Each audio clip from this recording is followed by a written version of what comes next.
guys see or listen to the trolling that was done by certain MLB broadcasts last night in regards to the Hunter Wendelstedt show? We're not going to spend a lot of time on this today. That's why I'm starting off the show with it. It's just a minute of your time, but I just want to read two quotes.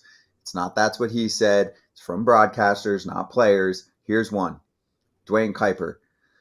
Lance Barrett not happy with someone in the Mets dugout. Let's just hope it's not a fan that's doing the yelling. Gary Cohen. Was it Carlos Mendoza or was it a fan sitting behind him after Lance Barrett warned the Mets dugout? And the Yankees, of course, did some trolling as well on their broadcast. Thoughts? Fine, funny, cool. Whatever you guys would do that. Wouldn't you do that if there was an umpire the next day barking at a dugout and they were going back and forth? Wouldn't you be like, fans, shh, quiet? Only we know. Only we know the true answers. Hunter Wendelstedt has the final say. So what he says goes. No. I need it public. Anyway, FT, two things before we start. Has a store. It's called foulterritoryshop.com.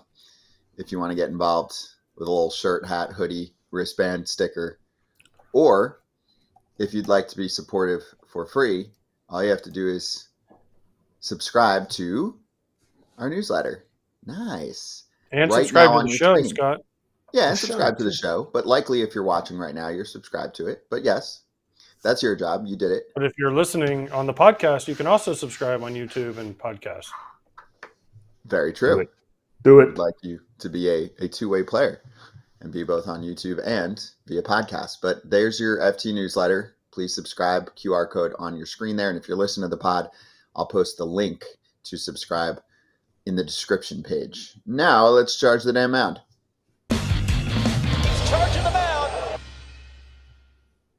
Fresh news right before the show begins. Blake Snell heads to the injured list with an adductor strain, not groin. Adductor strain. Groin. Apparently you're not allowed to do the adductor exercises, depending on who you are. On the machine. I don't think they have those in the clubhouses, just saying. Okay, well, maybe they should, because this injury is popping up pretty frequently, Kratz. I don't know. It's popping up, but I think there may have been the same amount of groin strains as there are adductor strains right now. So let's make sure we don't go into the hockey realm where it's a lower body injury and upper body injury, and then that's all you hear. You don't want to be targeted in hockey. I think that's fair. That's fair. If you got a knee issue, I'm smashing your knee in hockey. You can't really do that as much in baseball. Okay. I mean, you can. Yeah, you can, but not the same. I mean, in hockey, you can literally just spend the game targeting a dude's knee if you'd like. Mm-hmm. You can't really do that in baseball. You can't really target a guy's groin. No, you shouldn't. Well, unless you're checking their junk. Well, or unless you're Jeff McNeil. Yeah. Jeff McNeil, his junk got targeted. True. All right, so on the serious side, this sucks. The Giants lose Blake Snell. And actually, I'll throw this in because we won't have time for it later, but Merrill Kelly has a shoulder strain, and this is why you add veteran starters to your rotation. It's Jordan Montgomery to the rescue. But anyway, on the San Francisco side, are we worried about them? I mean, the Blake Snell that we saw wasn't the Blake Snell that we saw for most of last year, and he didn't have much of a ramp up for a real spring training. So you don't want this version of him anyway, right? You don't. No. You need him to be better. You need to be better. You need him to be the Blake Snell that you paid for the 1 year, basically, for. Now, the real question is, will this affect him going forward with his opt-outs, depending on how long he's out? That's a bigger question. Or the bigger question than that, has he been dealing with this the whole time, and he was hoping it would kind of go away, like some things go away in spring training, or you work through it, and maybe this is what's caused his slower start. And maybe. This is a platform season for him. I mean, technically, if he opts out, You don't want to keep pitching poorly for yourself. You don't want to keep pitching poorly for your team. Logan Webb was a G again last night, ground ball city for San Francisco. You just can't have that. And the Giants have had some success in their rotation. Jordan Hicks has been a great story so far this year. Obviously, they want prime Snell, but he wasn't there. And Harrison's been good too. Yep. So, I mean, most of the guys they've made the decisions on have been good. But Blake, again, it goes back to the question is going to be missing spring training, right? Is it worth it? I mean, Blake Snell was off to a bad start. Now he's injured. Jordan Montgomery had a good first start. We haven't seen J.D. Martinez yet, but a lot of the guys who have missed a big chunk of spring training haven't gotten off the great starts. What is that? What is that time? What is that time? If you're a Boris client and you know you're holding out, what is that? Like, there's no. Yeah, we got to remember to ask the players. Like, when do you feel like you need to get to spring training? And to me, as a player, that should be your cutoff. I know you never want to set a time like, oh, I got to be signed by this time because then it's squashing the market. It's not the open market system, but I need to be there by March 2nd because I need to be on my feet for a month. Whatever it is, I'm sure it's different for everybody. And this is part of a larger battle too, in my mind, AJ, because every team played the staring contest, and now they're doubling down. Like, look, we won. You want to take us this deep into spring training? Your player ain't getting money. But they lost. Not like you but thought. They lost actually because you want Blake Snell to be good. So if you're going to sign him, if you're the Giants, you're like, man, we got Blake Snell on basically a 1-year deal, but we want that year to be good. We want that 1 year to be good. And if it's hurt and he's not pitching well, they actually lost. Instead, they could have made this offer a month ago, 2 months ago, whatever it was, but they didn't. And I understand he held out and he wanted this and he wanted that. But, man, I feel like both sides right now with Blake Snell have lost because he didn't get what he wanted, which I understand. But the Giants also were like, man, we stole him. But if he's hurt and he's pitching bad, they lost too. So it's kind of a no-win situation. It sucks for the game is what it does. I love that comment by you. Everybody's like, oh, the teams won this. The teams won. They didn't. No team is trying to pick somebody up for any amount of money. $7 million for Michael Lorenzen or $25 million for Jordan Montgomery. They want a player that is going to give them quality innings on the mound. And I love that comment by you. They both lost. And to me, teams need to look at that. We can't go and sign guys later in the season. We can't go sign guys later in spring training because we want them to help our team. Or not just hope they can help our team. And it shows they need spring training. Good call. Also, Fair Territory came out on Monday, and Ken Rosenthal went over some struggling names. 2 of them have since hit the shelf, the pitchers, Blake Snell and Kyle Hendricks. Jose Abreu has not changed much since then. Goldie looks okay. Those were the 4 names, by the way, if you want to listen to it. Next up. Hendricks, listen, that was a formality, I feel like. I mean, lower back. I mean, I'm not saying he's not hurt, but that's one of those like, hey, Whoa. AJ, are you accusing the Cubs? No, I'm not. I'm not at all. IL? I am not accusing anybody of anything. You think there's anal fissures involved with Kyle Hendricks? No, I'm not. Did not say sure? that. I just said it was weird timing, and but no, Kyle Hendricks is hurt, and they needed to give him time to get his back healthy. Do you think they sat down with him and said, Kyle, this isn't you. We know this isn't you. Are you hurt? And he's like, no, I'm not hurt. I feel fine. Are you hurt? Are you? How's your back? It's not the first discussion they've had about it. They've grinded for the first month of the season. He didn't just all of a sudden look up and be like, you know what? Stuff, I guess, hasn't been going my way. And it's frustrating because all we talk about is velocity in this game. And as soon as a guy who doesn't have velocity starts getting whacked, he's got such a small margin for error. He can't, if he threw 97, maybe we would give him more of a chance. But this is how he's always pitched. He's given up weak contact. The weak contact isn't there right now. So hopefully this little stint, he can figure out what he needs to figure out and heal up that lower back. We need another figure out situation. This just seems to be happening today. This one's an option. Jordan Walker sent back down. He'd been struggling at the plate and Katie Wu gave us the news.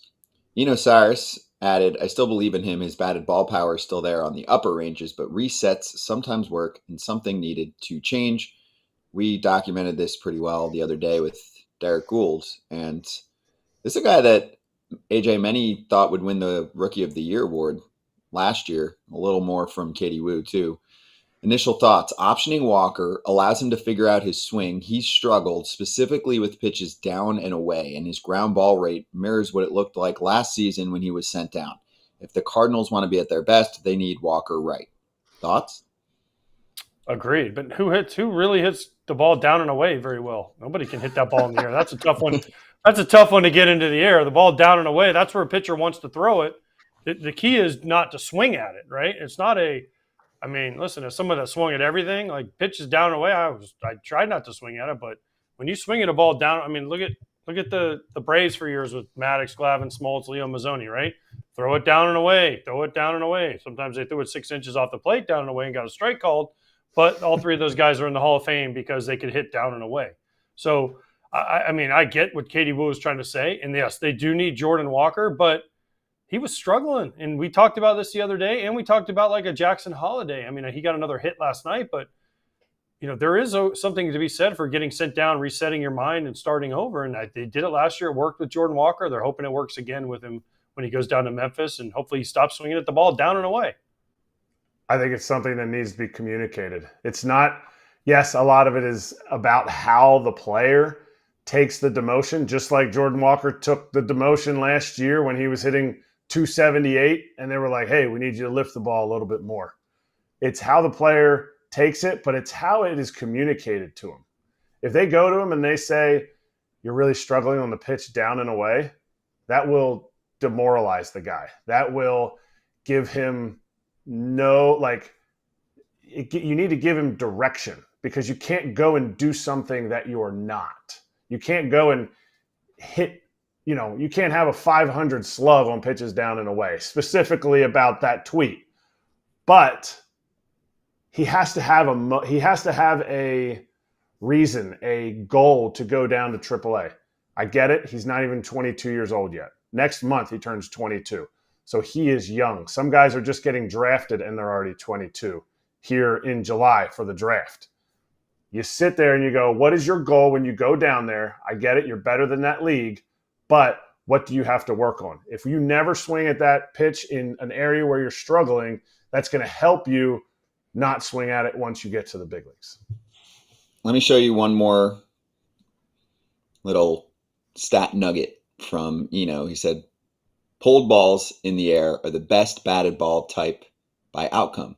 Here's how St. Louis has ranked in pull percentage on fly balls by season with an annotation. I'll read this for the pod crowd. 2017, they were ranked 17th, then they hired Jeff Albert as their hitting coach. Then they were top 10 the next two seasons. 2020, I'm throwing out in the garbage anyway. It's too short. 2021 and 2022, they were first in that category. Albert departed. And in 2023, they were 8th. In 2024, they are 30th. Does that mean anything to you, Kratz? Has ranked on pull percentage on fly balls by season. Doesn't really. I would tell anybody an elevated pitch to the opposite field is going to drive more runs in. Are you going to hit as many home runs? No. But I think that stat, I don't know about that stat. That stat's saying that a pitch that's pulled in the air is the most successful the most successful hit, but that swing is not the most successful swing. And maybe AJ disagrees with me, but a swing where you are taking the ball back up the middle is going to give you the most success overall for the season. So you can't go out like that tweet kind of is different, because you sit there and you go, well, you can't go out there and teach guys to only pull the ball in the air. That's you can. A result. Isaac Paredes. Listen. I agree with 100% with what Kratz just said, because listen, over the long haul, you're not going to be as successful. Now, what do you want? Do you want Isaac Paredes who just hits homers and that's it? Then okay. But do you want a guy that can, like Kratz said, drive in runs? listen, if you watch a game over a majority of a season, you watch baseball, most of the big hits, and I don't know what the percentage is, I would say, are hit the other way. You know what the percentages is of like late inning, base hits, like to drive in, like winning runs? I would say more than half are the other way, where a guy, gets beat or is looking to go the other way, uses the whole field. Like when I watch games, it's, the big swing. Like because I watched the Twins White Sox last night, right? There was a runner on third, less than 2 outs. Christian Vasquez comes up. 3 big hacks, strikes out, right? Nothing against Christian Vasquez. He just happened to be the guy who was up. Well, then, who was it? Larnett comes up, I believe, who got the walk-off, right? Had already struck out 4 times. He cuts his swing down. Yeah, it was a pulled ground ball through the hole, but it was just different. It was a different swing. He's like, I'm not striking out a 5th time. So, boom, and he puts the ball in play. So there are times where, yes, I'm for pulled fly balls. There was times where I went up there, I'm like, all right, I'm going to try and pull this. I'm going to get it out front and hit a pulled fly ball. But more times than not, it's what Kratz said. I was more successful thinking up the middle, and then you miss this way. It gives you a wider range to miss. Like if you want to say, try to hit a fly ball over the center field fence, that was like what Jim told me to do. He's like, I'm trying to hit a fly ball over the center field fence. Then if you pull it, or if you're late, it goes other ways.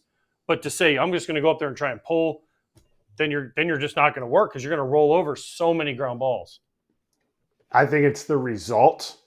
It is not the approach. The result of pulled balls in the air are good results.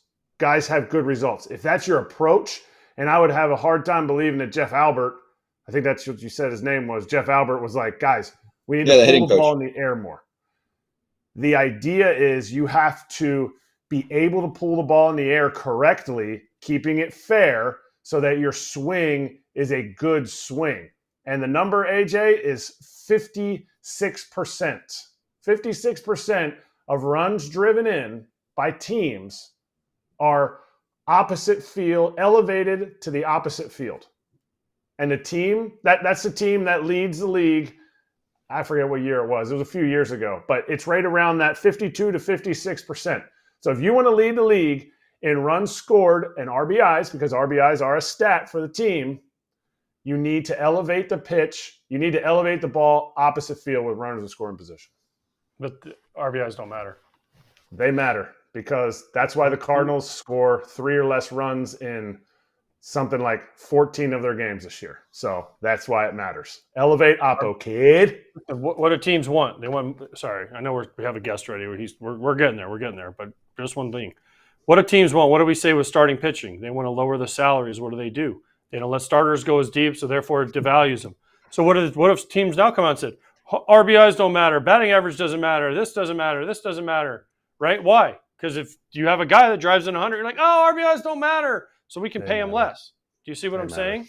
People that know what matters, right? Yep.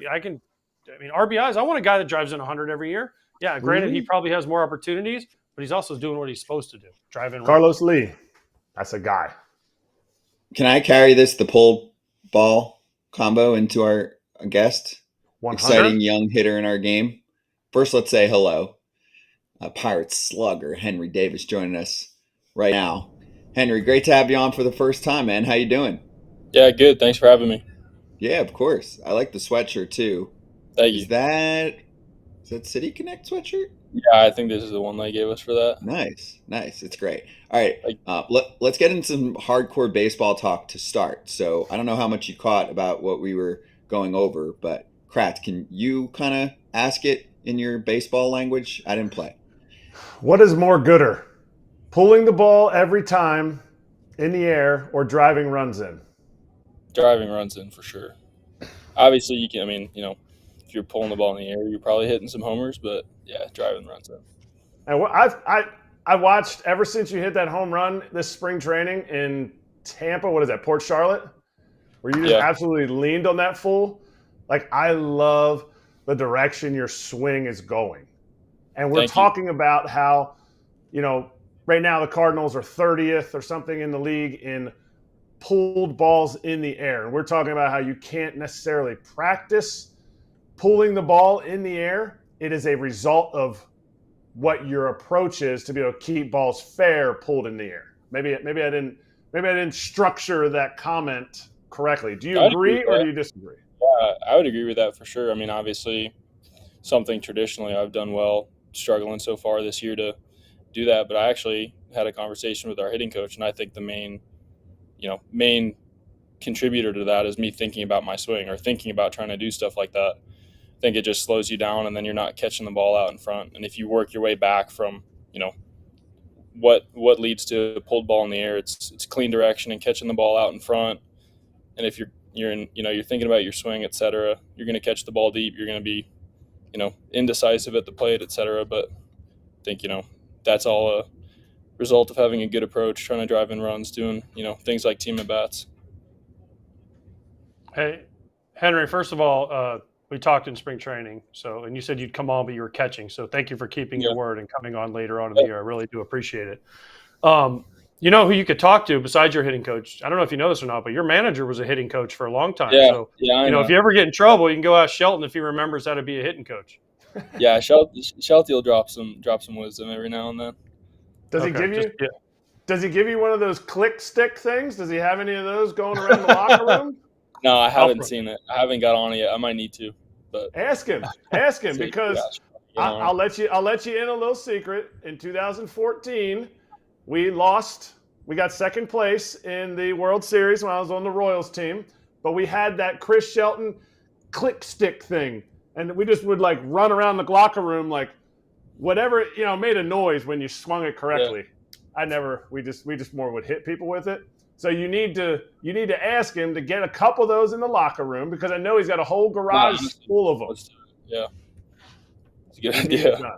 We need it. Henry, how has catching gone this year for you? I know. Listen, last year I did a game. Yeah. I mean, last year I did a game with that one. What's that? You lit me up that game. I didn't light you up. No, I did not light you up. What I say? It was strong criticism. But no, I did not say that. What I said was you need to catch because you're 1-1, and that was I think that was the only inning you caught all year. There was maybe one other time. And I definitely didn't catch all that inning, but I mean it was hadn't caught all year, and then came in and caught Holderman throwing 101. That's exactly what I said. I said you haven't caught all year. Yeah. It's not fair to you that they throw you out there and you're facing Holderman. The ball goes like this. Yeah, and you're back there. You were in right field. You were in right field for 7 innings. Yeah. Shelton's like, "Hey, go catch for an inning. Let's see how he does." No, so listen. What I was going to say is I was going to compliment you, but now I take it back. No, I'm just kidding. I was going to compliment you and say every person I talked to in spring training, when we were in Bradenton with your guys, Shelton, everybody was saying what a great job you did improving. So what I want to know is what did you do this offseason? Who did you work with? What drills were you doing? Stuff like that, because everyone has said you have made huge strides from where you were last year. Yeah, I actually think kept it more simple than, it might seem. Obviously, I feel like I've improved a lot, but Mike Rubello caught in the big leagues and was, lives in Tampa in the offseason, and pretty much every day at the facility would just, feed a couple crates of balls at, 110 at the bottom of the zone and just pocket it. Just keep it simple, be consistent, doing things like that slows the game down, right? Like, focusing on something simple rather than trying to be perfect every single pitch and, make the perfect move, matching every single pitch's angle, etc. Just feels like the game slows down, especially when you're catching guys stuff like Holderman or whoever that has really nasty stuff, like just, pocketing the ball at the bottom of the zone with a strong move is going to be indicative of good results. So trying to do that on the receiving end. And then other than that, put the ball in the bag and keep the ball in front of me, limiting, free 90s and things like that obviously matter a lot to winning. So focusing there. And then obviously, leading a staff is the most fun part. So focusing a lot there. That is the most fun part. Do you think now you are a former 1-1 and there's other former top prospects in baseball that have struggled now, Jackson Holliday, Jordan Walker. They talk about them getting sent down, but they also talk about the fact that you guys kill the minor leagues. Do you feel like because your position is so demanding at catcher, you could have used more time in the minor leagues to learn the things that you've learned? Or do you think all this off-field, you and Mikey getting some extra work off the machine is what you needed? Or do you think it would have been better in AAA, or was AAA a waste of time for you? I don't think it would ever be a waste of time. You're always going to get better everywhere, but at the end of the day, the level of, caliber of hitter I know I am and capable of being, I got to be exposed to big league pitching to figure that out, right? Like in the minor leagues, et cetera, it's, you can find gaps, whether, starting pitching in Double-A I felt was really good. And if I was off that day, generally you see a pitcher in the later parts of the game that, you're not going to get exposed if you're not doing the right things.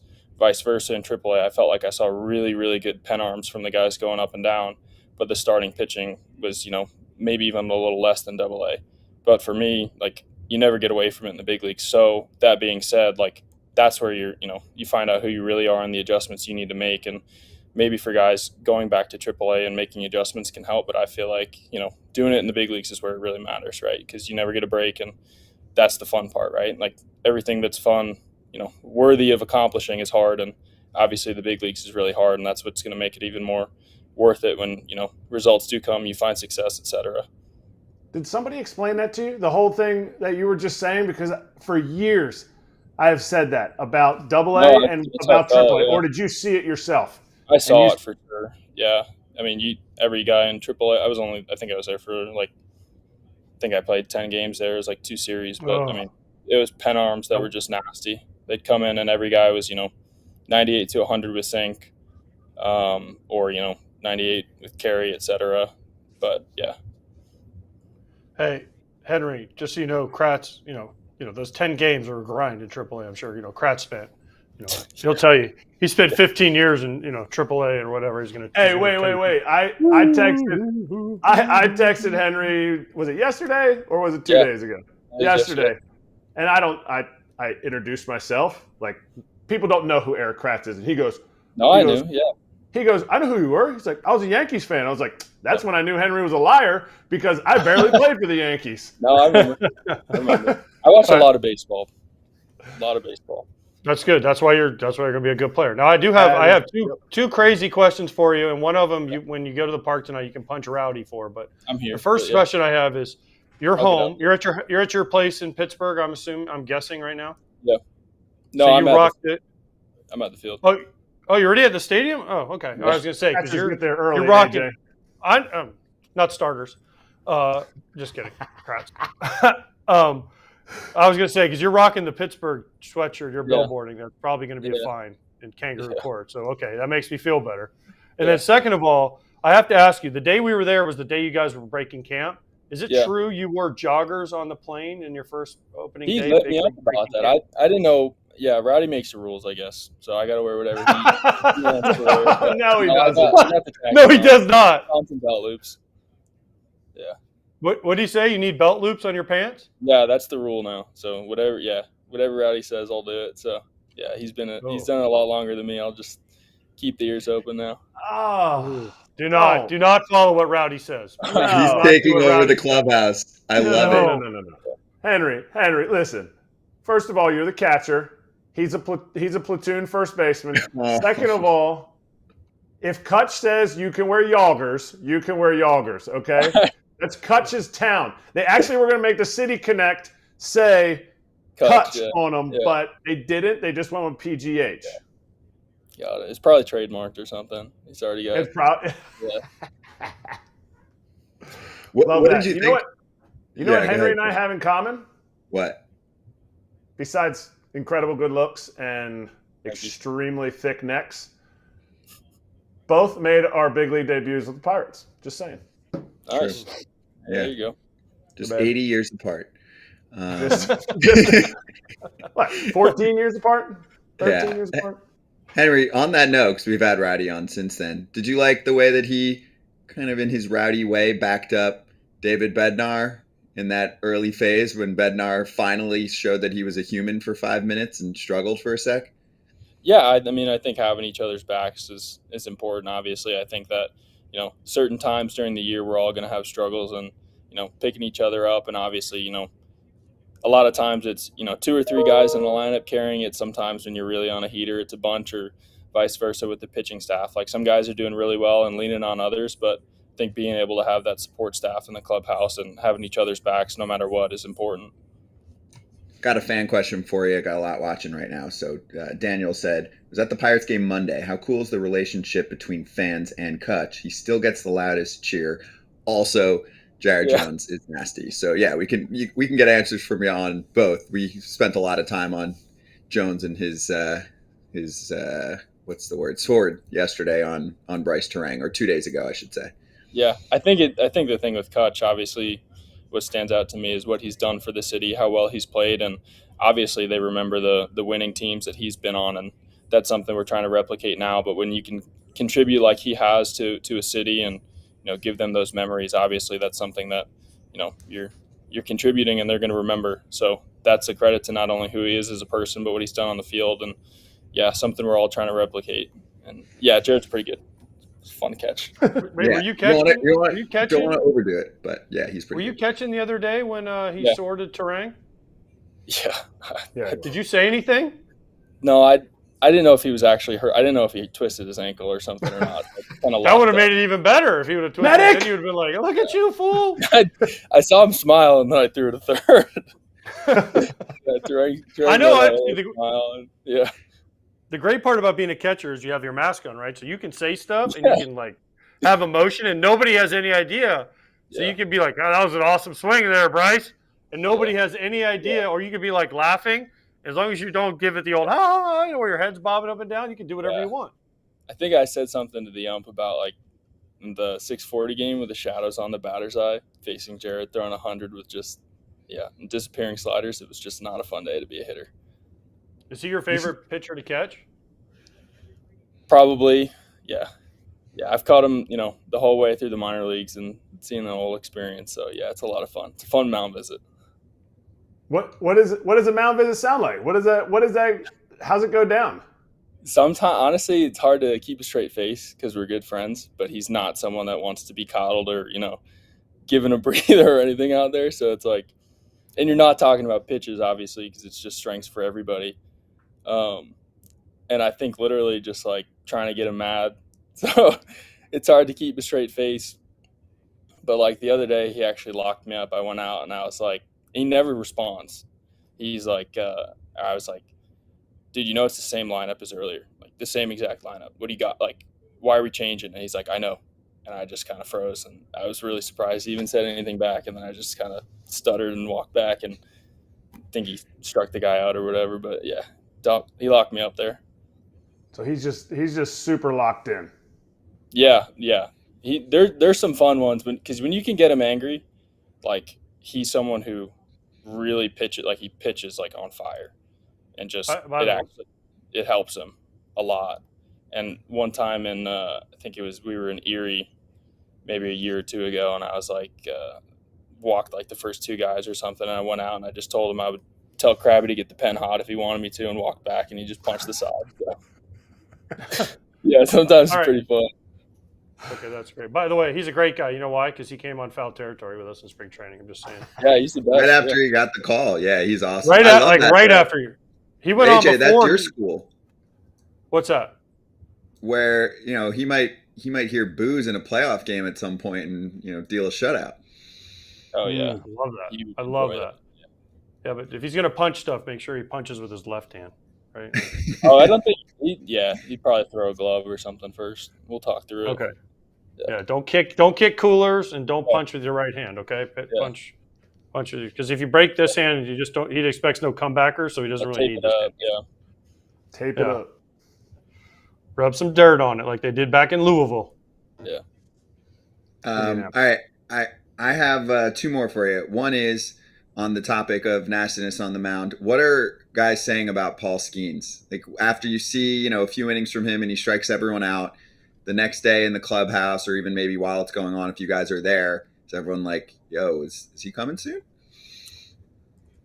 It's pretty impressive, and it's obviously more impressive how he goes about his stuff off the field. But I remember in spring there were some people who have seen just about everybody and said the best opponent I've faced is probably Wheeler, and I remember thinking it's a good pitcher because it's a tough at bat. There's you have to be on everything. You can do anything at any time, and I remember feeling like that catching Paul. And then I had guys who've caught a lot more pitchers than me, playing a lot more baseball, say it was the best stuff they'd ever seen. And obviously that's really high to put on him, but I mean, it's by far the best stuff I've ever seen. And obviously super excited for him to come join us and know that, who he is off the field is going to get the most out of that. So yeah, super excited.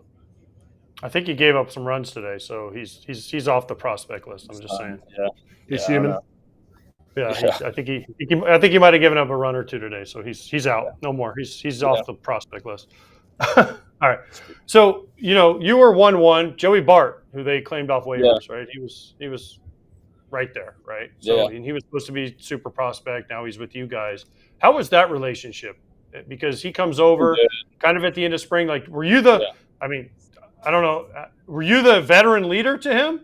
And you were like, hey, this is what our staff has to catch him up? No, but I definitely made like a little sheet or something on, the pitchers and trying to catch him up to speed as fast as possible. But really love how he calls a game. Obviously, I think that's, something that's super important and, jumping seamlessly in with the staff that might not get noticed immediately. But he's handling it really, really well and adapting to our guys' strengths, doing stuff that they can do really well and just kind of flowed right into it. So obviously super pumped with that and obviously having some great at-bats too. So yeah, super happy to have him. Hey, you need to go and ask Joey if he wants to come on the show when you're done because I have just ask him, give him my number because I have a good Buster Posey. I want him to tell his Buster Posey story here live because it's a funny Buster Posey story in spring training. But anyway, my last question and we'll let you go. Do you, as a player with less than 2 years of time in the big leagues, believe that the Pirates can make the playoffs this year? Oh yeah, 100%. Why? 100%. Really good lineup. Obviously, as you go through this stuff on the field, really good lineup, pitching depth, bullpen's really great.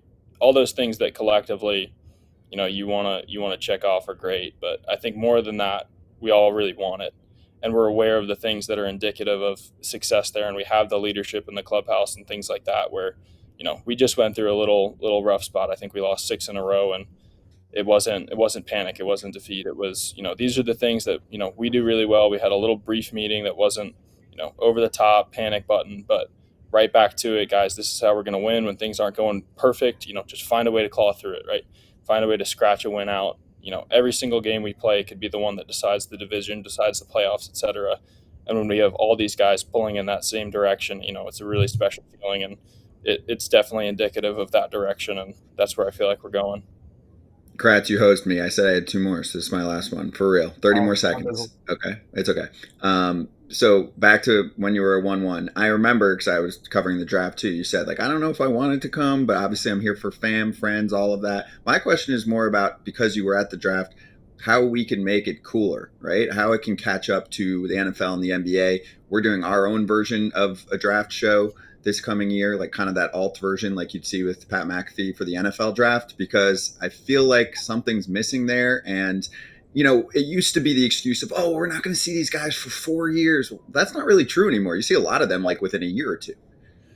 I think the disconnect is probably, it's a decent bit of high school guys in there where, they're not getting national coverage and, ACC baseball is pretty good, obviously, and SEC gets a little bit more national attention. So some of these guys you are seeing, right? But maybe a little bit more of the awareness before as these guys are coming up, building excitement, et cetera. Even Paul was, 2 years at Air Forces, flying fighter jets and doing survival training, and then all of a sudden at LSU and throwing 100. And obviously that's going to get a lot of attention and people are really excited about him. But I think that it's more about what happens before the draft and that teams know the players a little bit more before they actually are selected and things like that, I think can help grow the game. I like that. It's a good call. Yeah, and we're actually talking to a youngster later on, right? But it's tough because, the difference is in the NFL, everyone has their college they went to, right? And they go to the football game. Oh, yeah. And then you go to the NBA and everyone goes to the Louisville games, right? Lamar Jackson, they know from him. So they're like, Lamar Jackson's got a chance to be drafted. You got a high school kid, no offense, and from Bedford, New York, that no one's ever heard of. Yeah. Fans are like, hey, we got Henry Davis out of high school. Who the fuck's Henry Davis? I've never even heard. I mean, I don't mean seriously, who is it? They don't know. And then they're like, oh yeah, oh sweet. I know Perfect Game obviously does a great job of getting stuff out there, right? Baseball America does a great job of getting names out there. But to the average fan, an NFL Yeah, fan, they can look, they can look and say, man, this dude went to Louisville. He played quarterback. Like, I've heard of this guy because he was on TV. There's a high school kid from New York. They're like, I never heard of this dude. I hope he's really good, though. Go team.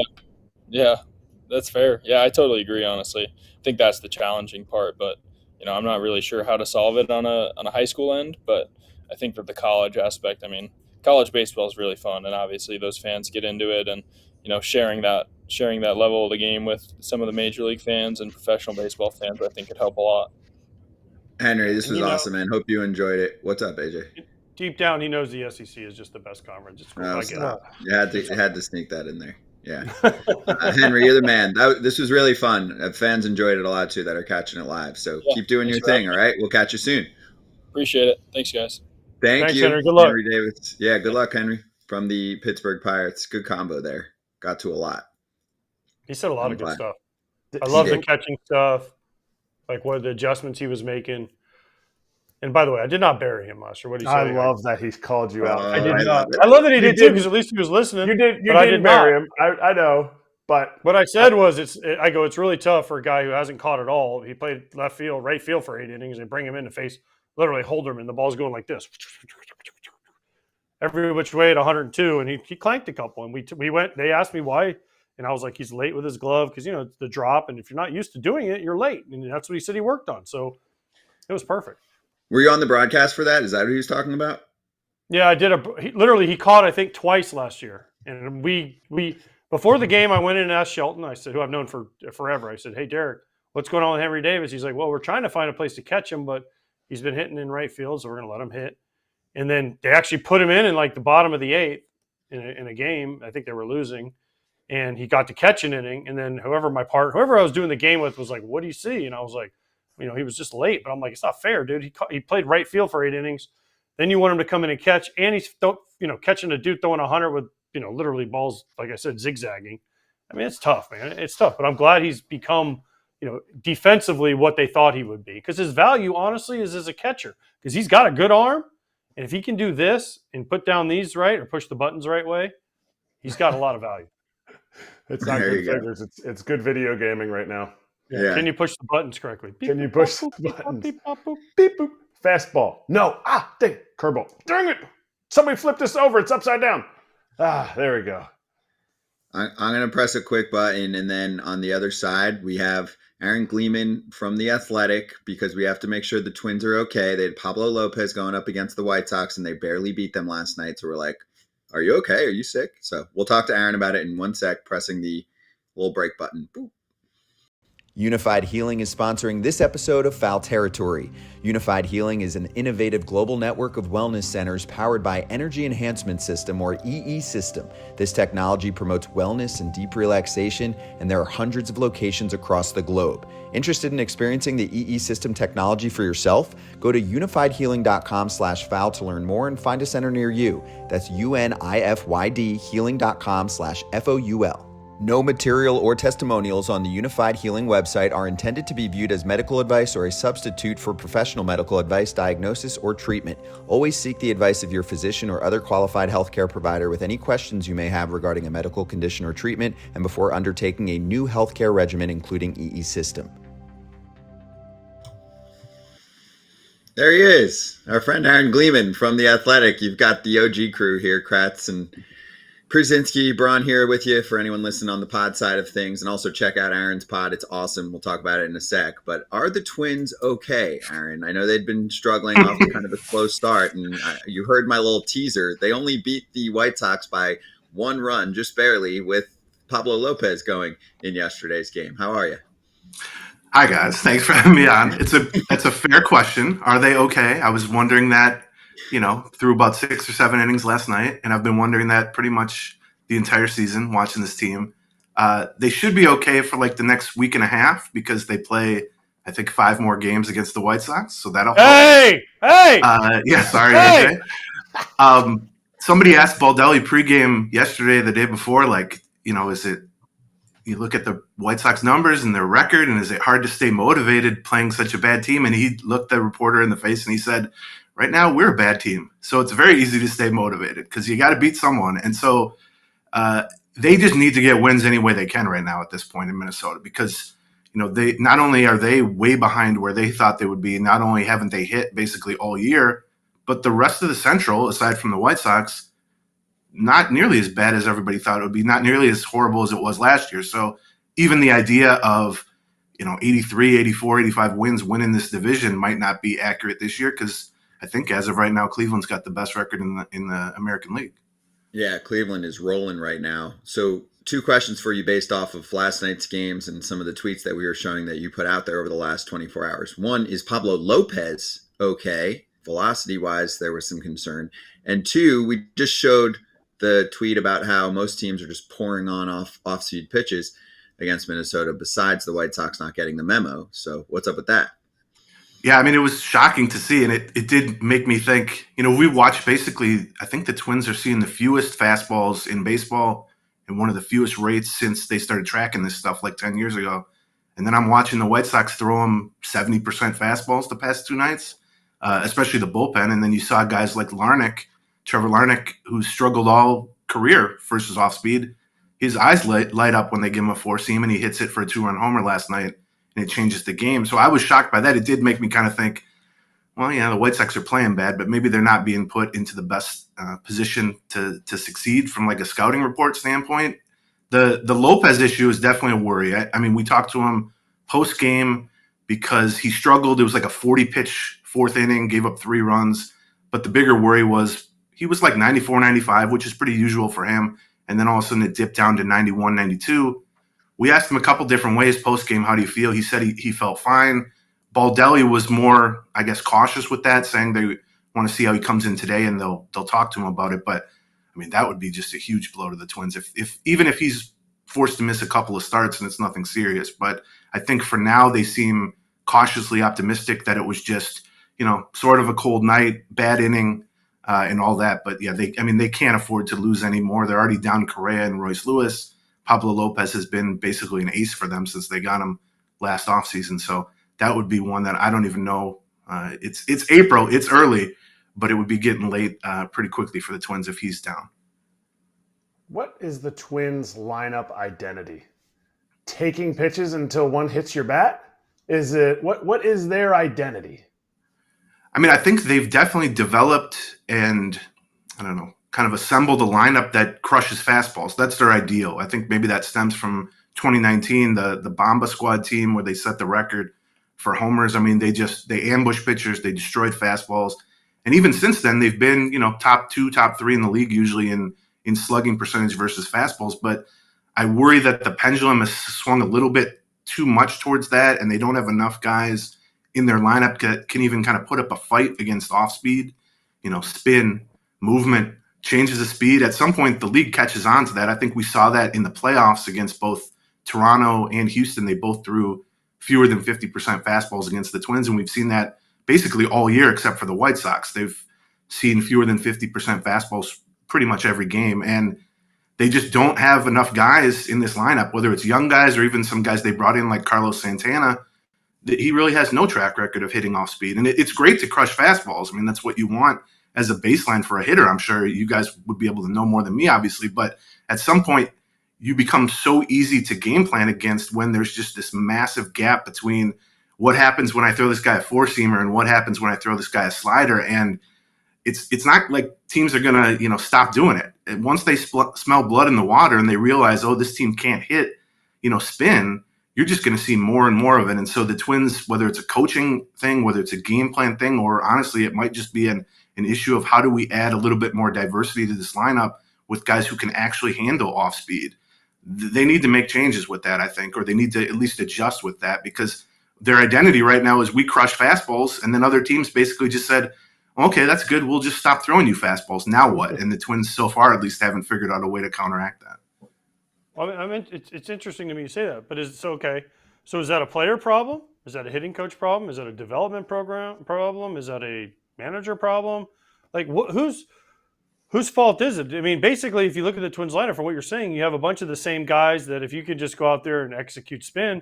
And listen, if you watched Eric Fetty yesterday, I know they won, but Eric Fetty dominated until Kopech and Wilson came in and lit it on fire in the 8th and the 9th. But before that, I mean, Fetty was, he was throwing two seamers that were sinker. He was throwing changeups. He was throwing breaking balls. So whose fault is that? Is it development, players? I mean, I don't know where to start. I mean, the sad answer is it could be all of the above, kind of, which makes it difficult. I mean, I do think they develop, whether it's guys like Wallner or Larnach, their player type a lot of the time, especially with the corner bats, seems to be they don't mind swing and miss. They want big power. They want guys who, crush mistake pitches, which is great when it's clicking, but then you're prone to going through some long, slumps, which we've seen basically all season. I think there's some questioning about what kind of game plan, especially against starting pitchers. Their numbers against starters are horrendous all season. I think starters against them have like a low 2 ERA. That to me suggests that the scouting and the game plan that they're kind of entering the game with isn't ideal to put them in position to succeed. But I also then look at, well, who have they added? What veterans have they added to this lineup over the past couple of off seasons? I mentioned Carlos Santana. He's been a really good player, but he's 38, and he's always just been a fastball hitter. You go back to last offseason, they added a guy like Joey Gallo, who is the definition of a pure fastball hitter. And so I don't think the front office has been doing them any favors in terms of trying to kind of balance out the guys they tend to develop with guys who have a slightly different skill set. And I think what you said is exactly right, which you look up and down this lineup most nights, it's a lot of guys who have some power. It's a lot of guys who have a lot of swing and miss, and it's a lot of guys who are kind of willing to take borderline pitches in the hopes that there's going to be a meatball there at some point that they can pounce on. Is this team constructed exactly the way that they wanted to construct this team when they made the playoffs last year and they were like, you know what, we're going to go deep into free agency and not get anybody and actually cut payroll? Like, are they just like, whatever? Yeah, I mean, that's the other factor is like, I think there's some room to criticize Derek Falvey in the front office for some of the pieces they've added here. For the most part, they haven't really produced yet. But like you said, they slashed payroll by 30 or 35 million. That was not the front office's idea, obviously. And so I don't know that guys like Carlos Santana would have been atop their list if they had $30 million more to spend. Not that they were going to make some huge splash in free agency. That's not really the Twins' style other than Correa. But, they might have had a few options that were not quite the, end of the line 38-year-old bargain bin guys. They're also, Correa's been out for a couple weeks now. He's probably going to miss a couple more weeks. Royce Lewis went 2 for 2 with a homer in his first 2 at-bats, and he's been out ever since. He's probably at least still a month away. I mean, those are your 2 best position players, obviously. You toss in some of the veterans not doing what you'd hoped. You toss in Matt Wallner, who was really good as a rookie. Now he's back at AAA because he struggled so much. I mean, I think there's no doubt that this is not the team they wanted to put on the field from a payroll and signing standpoint. It's also just not – the star power has been diminished because you're down Correa and Lewis already, and then you look further than that. And not only are the veterans, Kyle Farmer, Christian Vasquez, guys like that, Santana, Willie Castro, not only are they struggling, it's one thing to struggle, but you look and they're hitting, 095, 110, 140. I mean, these are – old-timey pitcher lines as hitters. And so I don't know what you really do about that. To me, seems very strange that an entire group of veteran guys who are, 8, 10 plus years into the majors would all stumble out of the gates like that. Give me the fan pulse, because I know it was a frustrating offseason for them. A good time to also plug Gleeman and the Geek. Great pod, which, you guys answer a ton of fan questions on there too, in addition to your work in The Athletic. The narrative sucks, right? It's, hey, we need to move to this new ballpark. We need public funding. We need to be able to keep up with other teams and have our payroll at that level. You wait for a long time to have playoff success. You have it. You profit from that. And then in the offseason, everything gets blamed on regional TV deals. And they are getting paid to put their games on television. And I know it's a little off, but it's probably not that off. So you sum that all up. You have a slow start. And fans say what? The morale is bad. I mean, I'm going to tell you, it was bad It was bad all offseason once people realized the stuff we were just talking about, that payroll was going to go down 20%. They weren't really going to make any moves. They were just going to let Sonny Gray, Kenta Maeda, guys like that leave in free agency and not replace him. But people kept going, okay. I mean, all around, it was probably their most successful overall season in 20 years. They finally won a playoff series. The vibes were good. I remember walking out of there in October at Target Field. It was like euphoria. People would say, we finally got the curse broken. And then you spend 3-4 months of the offseason realizing, oh, They're not actually going to do anything, and they're kind of going to shed talent. And the thing that I think was keeping everyone from morale, going through the floor was, well, maybe they just win. Maybe they just play well and they win this division fairly easily like they did last season. And now that's out the window. And so now you're looking at a fourth place team that can't hit, that's had a bunch of injuries, that all the, guys they added on the margins are kind of, looking cooked, basically, a lot of the veteran guys. And there's no real help. It's not as if they can go sign anybody else. It's not even probably as if they can go add some high-priced guys at the trade deadline. I mean, first of all, right now their biggest problem is you got to stay relevant until the trade deadline. And so it's rare you see morale. Not only is it low right now, but I've never experienced a Twins team, or probably any team, where it's sunk from higher to lower in a shorter time period. I mean, they've played 22 games since they won a playoff series, basically, and the morale has gone from A+ to D-. And I don't know how you really bounce back from that, other than you get back on track and you really start winning and you get back near the top of this division. But yeah, it's decades and decades of skepticism from fans about how much this ownership group wants to spend and how interested they are in putting a winning team on the field consistently. And it was all kind of confirmed to them in this offseason, where you have a great, by their standards, at least, season. And the reaction is, we're going to slash payroll. We're going to let guys leave. And now we're not even going to play well. Okay, Aaron. So I have two questions for you. One, what curse? What curse?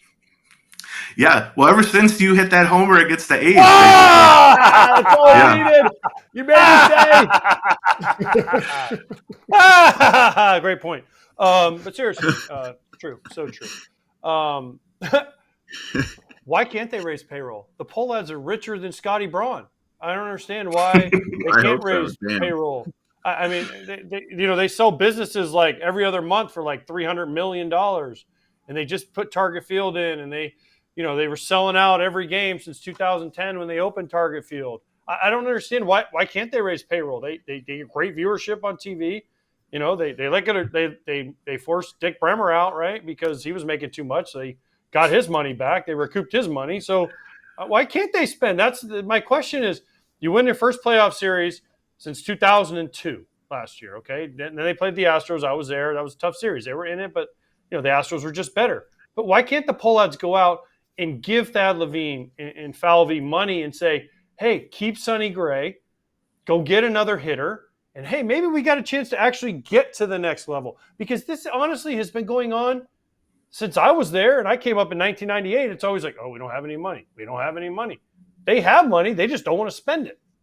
Yeah, I mean, I think that's right. They can spend. They just choose not to. And, they'll tell you that they've lost money over the last several years. And I guess I'm willing to believe that. It seems hard to lose money in baseball these days if you're an owner. But even if you are losing money year over year, the valuation of these teams go up, tens of millions of dollars every year. I think the Pohlad family in the 80s bought this team for $50 million, and now it's worth $1.5 billion.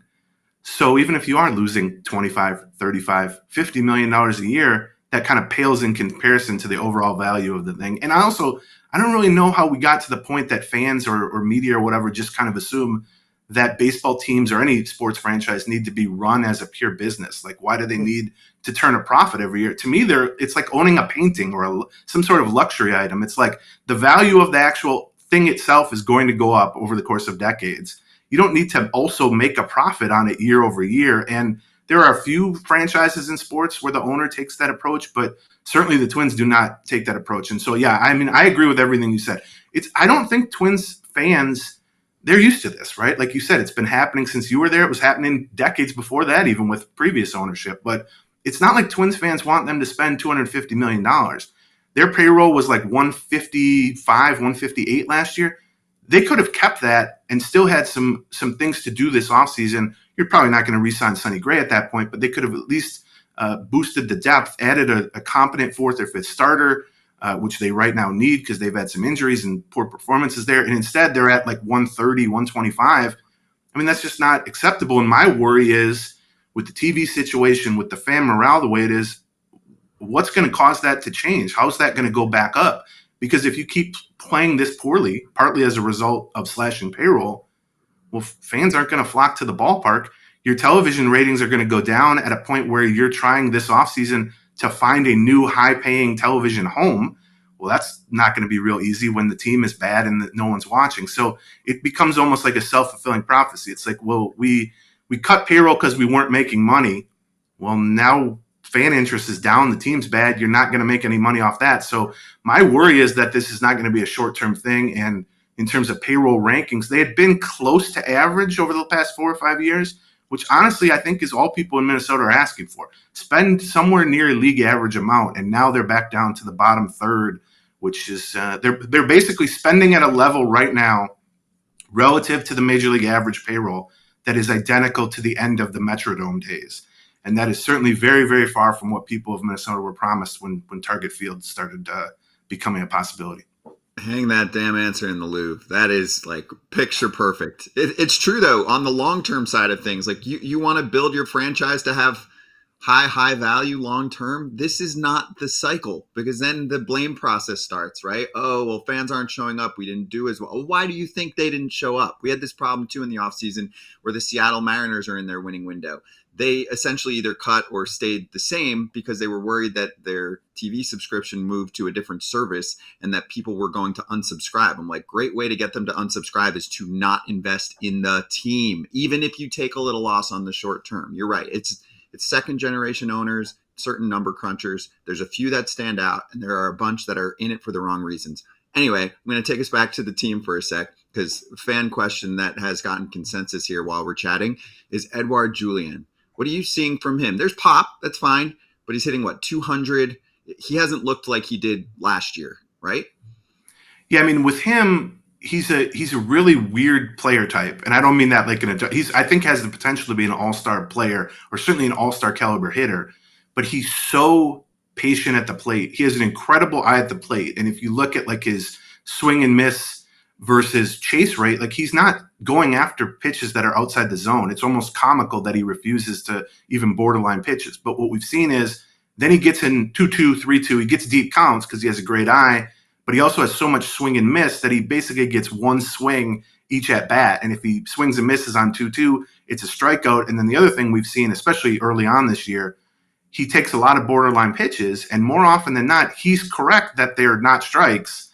But that doesn't matter if the umpire is going to call him strikes most of the time. And we've seen a lot of that too. I think that's been a complaint by the Twins kind of line up wide, which, you come up with complaints when you're not hitting it all. So I think his opposite field power is very impressive. I think the hidden thing with him is this time last year, he was viewed as maybe a DH long-term, and they didn't even think he was necessarily passable at second. He's improved more as an infielder in a short period of time than any Twin I can remember since probably Corey Koski at third base. I remember when Koski first came up, they were playing him in left field because Tom Kelly didn't trust him. And then at the end of Koski's Twins career, I feel like he was a borderline Gold Glove caliber third baseman. I don't know that Julien will be borderline Gold Glove caliber, but he's improved to the point that he's pretty much average at second base. I think he's got 20, 25 homer power. The question with him, he's going to draw a lot of walks, but to me, is he going to hit 230 or is he going to hit 260? If he hits 260, and that's going to involve, you're going to have to get a little bit more aggressive. You can't be so passive at the plate and have that, be kind of the blurred lines between patient and passive. But if he hits 250, 260, he's going to have 20 homers. He's going to draw 75 walks. To me, that's a front line, guy you can build a lineup around. And I still have, pretty good confidence that he can get there. All right, feel a little better about that. And good call on the defense, too. That's true. I'm looking at the bat a lot, and you're like, damn, this guy at one point was DH only. They really made room for him, too, in the offseason with the Jorge Polanco deal. This was great, Aaron. Hope you enjoyed it. The AJ Pierzynski curse lives on, right, AJ? Because it's what division series they have to win? Well, they got to win a division series before I lift my curse off of them. Oh, man. Ah, wow. Oof. But also, I would have gone Justin Morneau over Corey Koski, but just saying. All right, I'll tell him you said that. First base, though, is like, right? Oh, I mean, whoa. First base. Whoa. No, I mean, it's ask Tom Kelly how important first base was. all right. Maybe you're right. Aaron, this was awesome. Appreciate you, man. Great having you on. Also, don't forget Michael Kadire went from infield to the outfield because he couldn't do it. That's true. Nobody played the baggy better than Michael Kadire at the Metrodome. That's for sure. Thank you guys for having me on. It's fun always. Thanks, Aaron. This was great. Appreciate you. Good real talk. Aaron Gleeman with us. Check out his pod, Aaron Gleeman in the Geek, and also follow him at Aaron Gleeman on Twitter. Yeah, I've been following Aaron for a long time. But before the athletic days, he was at the at NBC Roto World. Been reading him for a long time. He's great. Let's get to the rest of yesterday's action. We had one fan in the chat who was like, "Oh, the title of the YouTube clip today, the live, is clickbait because you talked about Ohtani's homer, which we'll get to in a sec. We're going to start with Trout, but I'm like, no. Other stuff came up. Also, we don't have an order. We talk how we want. And yes, we are still going to get to Ohtani's homer. We're not going to gush about it for 30 minutes, but we'll talk about it for a few. But let's start with his old teammate who we had on the show last Friday. If you want to check out that interview later on, it's up there on YouTube, and there's a pod version as well if you're on the go. Mike Trout moved to the leadoff spot yesterday in the Angels win. Hasn't done it much. Hadn't done it since 2020. He's done it 6 times in 10 seasons in his career. Ron Washington was kind of in the school of the basic F it. We're losing a ton right now. Let's try and switch things up. And AJ, I was cool with it. I'm like, that's fun. Plus, he's a speedster now. He's a big threat on the bases. So let him get on base. And also, if you're concerned about teams pitching around him, cool. Lead off. You want to put him on right away? And also, he's used to hitting solo homers. So if he hits one in the first inning, there's usually nobody on base when he hits. So he's like, this is a normal at bat for me. There's no one on. I go deep. I got 9 homers and 12 RBIs. It's unbelievable. And you hit first only one time in the game. That's the whole Kyle Schwarber argument. You only hit first one time. You get, on average, through Major League Baseball, you get 15 more at-bats than the next highest batter in the batting order. 15. That's 2 dingers, the rate he's going so far. So are you saying that he should – 2 solo dingers. Should he be leading off more going forward? If exactly what they're saying, if nobody's getting on base in front of him, might as well.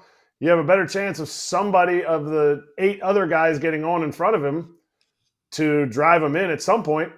I mean, I don't hate it, especially if he's going to steal 5 bags more than he's stolen combined in the last 2 or 3 years. Sure. Got to try something. Are you cool with that? More totally. If you're managing the you need Angels Mike right Trout. now? You need Mike Trout up as much as possible. So, yeah, let's go. Get him up there, make it 1-0 to start off the game. It puts a little fear into the pitcher. Got a chance to make it. I love guys that can steal bases and hit a homer and make it 1-0 at the beginning of the game because as a catcher, Kratzy, if there's a dude up there that can go first pitch of the game, you're a little bit more, I got to be a little more careful here, putting the fingers down. Agreed. They went Trout, Shanwell, Ward hitting third yesterday, Sano cleanup. Still crazy to me that Miguel Sano's back in the bigs. He's hitting pretty well right now. Moniak, Ohapi, who's too low in the order in my mind, 329, 876 OPS. Adele, Rengifo, and Neto. That was the 9 yesterday. In a 7-4 win over the Orioles. But they won. They beat Grayson Rodriguez. No, I know. I'm saying that worked. I mean, you're gonna click that in again. You're not gonna switch it. I mean, Ron Washington's not that type. He's the feel it out and more old school type of manager where he's not going to just play the numbers game. He was just like, screw the numbers. We need Trout leadoff right now. I got to switch things up. We're not winning ball games. I like it. Agreed. Listen, right, cool. They're not going to be – what is it? The White Sox have played 23 games. They've had 23 different lineups. Stop it. Is that real? Mm-hmm. It was 22 for 22, and they had a different one last night, so that's 23 for 23. Next win, they need to keep it for the day after. That would be How would they do that? They're the gifts. Then they could win 2 in a row, and they could have a winning streak. Is that what it's called? Anyway, for the Angels, they had lost 5 in a row, so they're back on the winning side of things. Trout, by the way, 9 home runs, is tied for the lead with Marcell Ozuna. There you go. Show him Trout. Way too many Trout haters in the offseason. I was like, I know some people give us shit because we're trying to trade him often, but my whole thing was his trade value should be high, and people were way underselling him. So he looks great. He looks like an MVP candidate. They love giving he's on the wrong side of 30. Pump the brakes. He's not 45 years old. Like, Dude, he looks like a 25-year-old tank engine right now. I just saw him yesterday. I'm good. I'm good there. Yeah, I get it. The injuries have popped up, but when he's on the field, he's a top, 5 player right now in the league? Yes. No one to him. He doesn't have the help right now either. All right, let's get to the Yanks game. Stroman was pretty great for most of it. 7 innings, struck out 9. That's a lot for him. Yeah, A's got a few. And I get it. Paul Blackburn's a really good pitcher. Finally gave up his first homer of the season. Anthony Rizzo with a shot, and that broke a 100-plus at-bat homerless streak for the Yanks, but they pull off a victory. So they even up the series there. Any thoughts on that one from yesterday? Barely. They barely pulled it out. Yeah. A lot of action early by the Yankees, and then nothing. They went silent after that. So I mean, I give the A's bullpen credit. Stroman pitched good, but not good enough for the heater, which sucks for y'all. I have a question. If the A's win 78 games this year, is Mark Kotsay manager of the year? They won't win 78 games. But if they do. If you're listening to the podcast, the videos that they just showed of all 9 of those strikeouts, not one was in the zone. If you're a team that, like, if you're chasing as much as they were chasing against Stroman, who's not a chasing type of pitcher, he is a contact type of pitcher, you are not going to win 78 games. I'm sorry. Not even Paul Blackburn as a all-star, not even with Mason Miller healthy all year. 78 games is over the top. And my boy, Stephen Vogt, is already locked in manager of the year for the American League. Sorry. Wow. Even if the Guardians don't win the division? Yeah. If the Guardians end up at 83 wins and they don't win the division either, they're giving the award out to him? Yes. Okay. You might be right. Wow. Just wondering. Homer much? Homer. By the way, is it still Homer if it's friend? Friend much? Homer. Yeah, but that he is doing a great job. I mean, Mark Kotsay is my friend, but I'm not homering for him. He's not. Well, I mean, stand up for your friend one time. I don't think he can win manager of the year if you win 75 games. I mean, doing a great job managing the bullpen. In all seriousness, he's doing a great job managing that team for what he's given. To be where they are, he deserves it. But listen, he's just not going to be manager of the year. I'm sorry. It's going to be usually somebody that's in it to the end, or a surprise team that almost makes it, but they don't, right? Like the Joe Girardi Marlins back in the day, and then he got fired at the end of the year. But like it's usually a team like that. I mean, that's the way manager of the year works. If you win your division, or if you're a guy that just squeaks out of the playoffs, but you did a great enough job, so we'll give you the award because, That is funny, actually. Just made me think for a moment. The Marlins did that to him, and then they made the playoffs last year, first time in a full season since 2003, and what did they do to their GM? Unextended their manager. Not just didn't extend him. They unextended him. They were like, we're going to eliminate that option. I know you're still getting a check, but you can go look for another job. That is wild. Absolute wildness. We'll get to them in a sec, too, with Max Fried. One more note on the Yanks. DJ LeMahieu struck out in the first inning playing in Somerset, New Jersey, near the hometown. Love you, Somerset. Anyway, that's my bias. He left the game after playing D in the bottom of the first, right foot soreness. So take it for what it is. Shohei Ohtani. Homer, 450 feet, 118.7 miles an hour. This is cool. He hits freaking rockets. He's off to a great start. Yes, the one criticism you can make was the runners in scoring position deal. Wasn't delivering as well in those particular spots, but overall, dude's crushing the baseball, and he's just fun to watch. That homer was crazy. I mean, that's one, when you're calling a game, you always want to make sure it's leaving. You're like, I'm good there. I don't even need to see the trajectory of the baseball. I just look at the contact off the bat, and I'm like, I'm about to call a homer. Rocket. He's been good. He's been good. That ball was – that guy ball was smushed. I mean – As Paul Konerko used to say, that ball was tat-threed instead of tattooed. He hit it so hard. So. You like Muncie's quote? I've never heard of that. Tad Threed. It's a dad joke. Yeah, I mean, that's not a dad joke. It's a Paul Konerko joke. That's the captain and the king. So dad jokes aren't bad always. It was good. It wasn't a dad joke. It's an awesome quote. The ball was tat-threed. You like Muncie's quote? I do. Cruise missile. I mean, that ball was. It looked like it didn't go higher than like 10 feet, and then all of a sudden it was in the upper deck. I mean, it was like. No, the second part. That was Outman. The second part, he said, the farthest top spin ball I've ever seen in my life. If he hit that with backspin, it's out of the stadium for sure. It was a high changeup, backspin. I mean, top spin. You know what? First person I think of when I think of top spin homers, Alex Rios. Or as I knew him then, Alexis Rios. He didn't hit him that high. I'm not saying he's Shohei Ohtani, but top spin homers. Can you explain that for the casuals? The top spin, backspin differential? Top spin goes like this. Backspin and goes usually, like this. And usually lands down the line in front of the left fielder. And dudes with stupid pop. I mean, it comes from a swing that's more of like an uppercut swing, and they're technically hitting the top half of the ball, and it's spinning, and it's like if I would hit a top spin line drive, it would go right over the third baseman or right over the shortstop. What Max is saying there is Shohei basically got on top of that pitch, and it was spinning so that it's actually coming down faster than a ball that's backspun and just doesn't come down. It just stays and just floats. So he basically hit a curveball into the seats.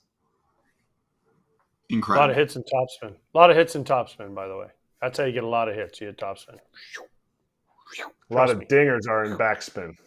Mm-hmm. Backspin, dingers, topspin hits.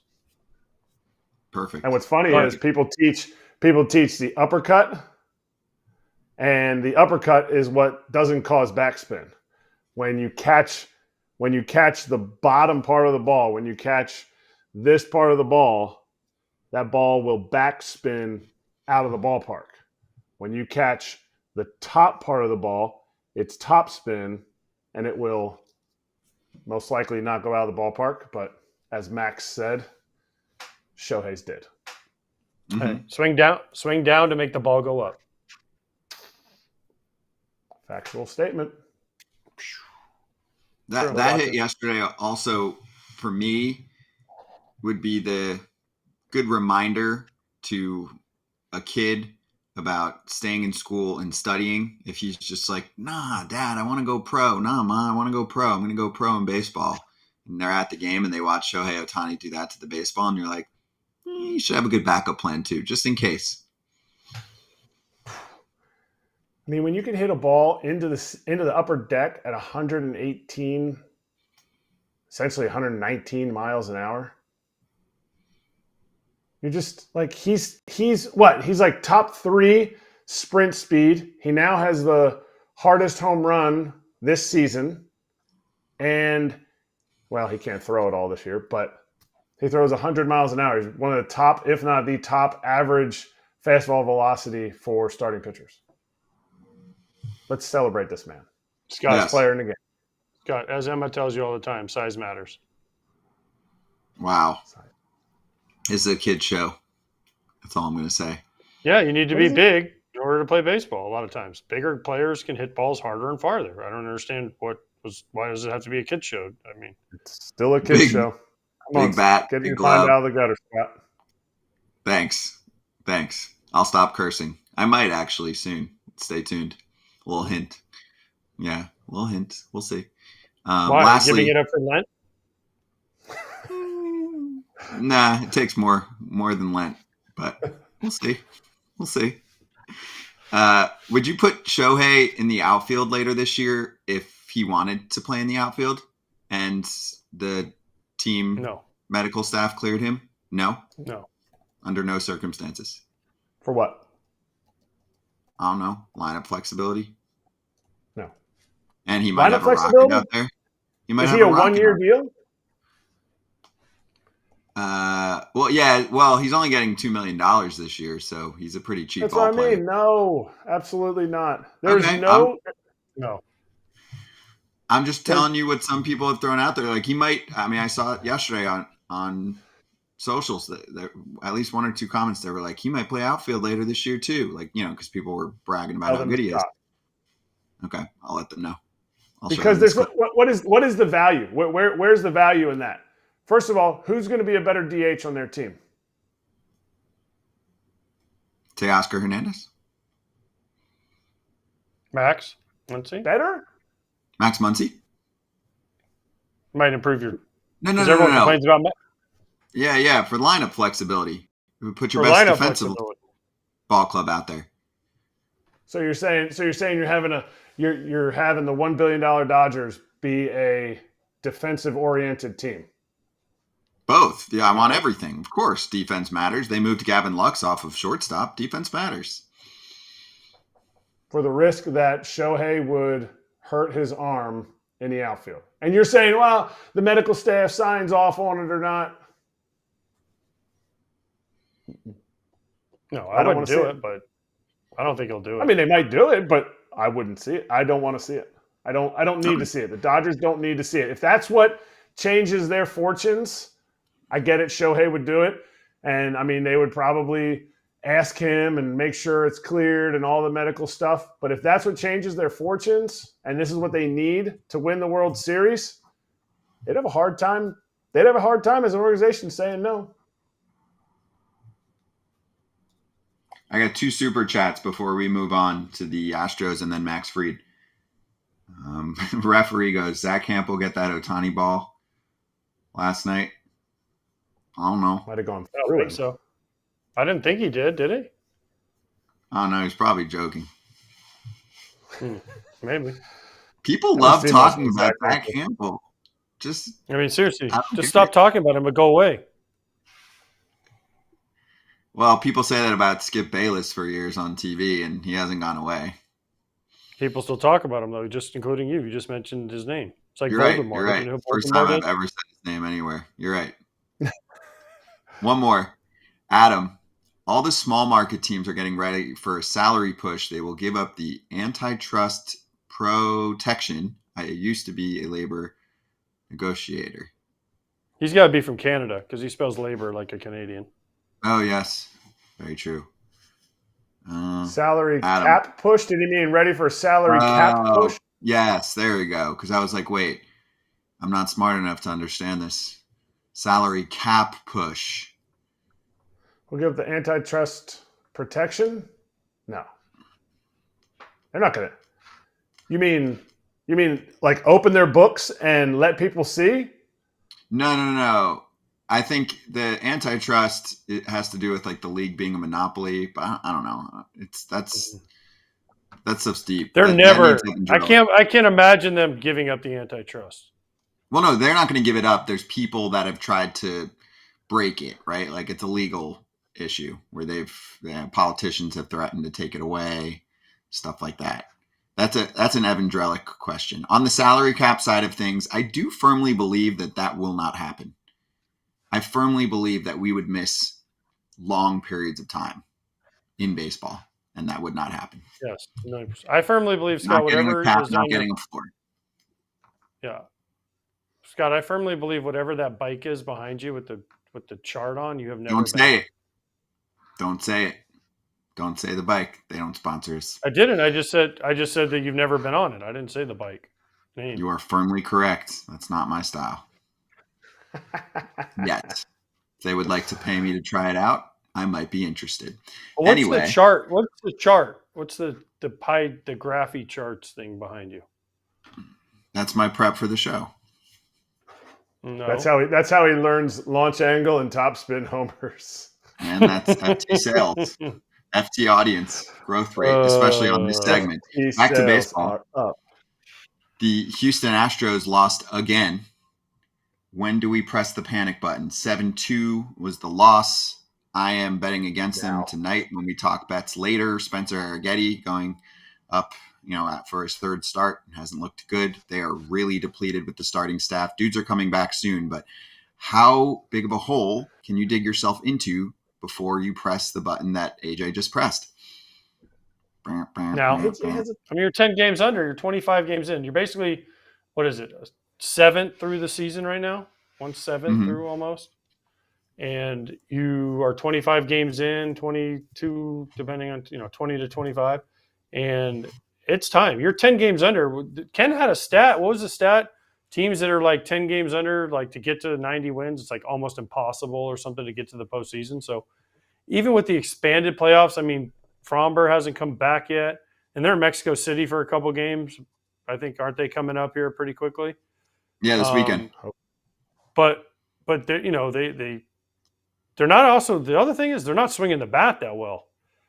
I mean, they're not pitching and they're not swinging the bat. And the bullpen, which we thought with Abreu, Hader, and Presley was going to be unbelievable. I don't know. Listen, I like Joe Espada a lot, but man, I mean, they got to get it going now. It needs to start like tonight. Tough first month for Joe, because really, I mean, most people would say not much has changed with this team, including, I mean, except for the fact that you added Hader, you got rid of Stanek, Maton, and Neris in the back end. So maybe it's more indicative of like, hey, those guys in the back end needed the setup guys. But really, ultimately, not much has changed with this team except for the record. So unfortunately for Joe Espada, that's a tough first month. But if there is a team that is doing this bad, I'm still not betting against them. I know Scotty is today, but I'm still not betting against them. Okay, so listen, I just did a Houston game last week, 10 days ago, whatever it was. And not the team, but the writers you talk to, and you talk to some of the people that watch this team every day. And you said, oh, they lost Stanek, Neris. Not much has changed. That's what they say has changed. The bridge to those three guys, Stanek, Neris, Maton, they were like a safety net for Dusty Baker and for this pitching staff. Because then they had Abreu, Stanek, Neris, Maton, Presley. So they had 5 guys. Right now, there's 3 guys that the people that you talk to will say, yeah, Joe Espada can lean on those 3 guys. And if they're a little bit off, we don't have anybody else to go to. So I think losing those 3 guys, as much as we'll say, it's not a big deal. I mean, yes, you lost Verlander. Yes, you lost Fromber. Yes, you've lost Christian Javier. But those 3 guys in the bullpen, especially early when they were like had leads and blew them, was a big hit to the Astros, bigger than what people are giving it credit for. Agreed.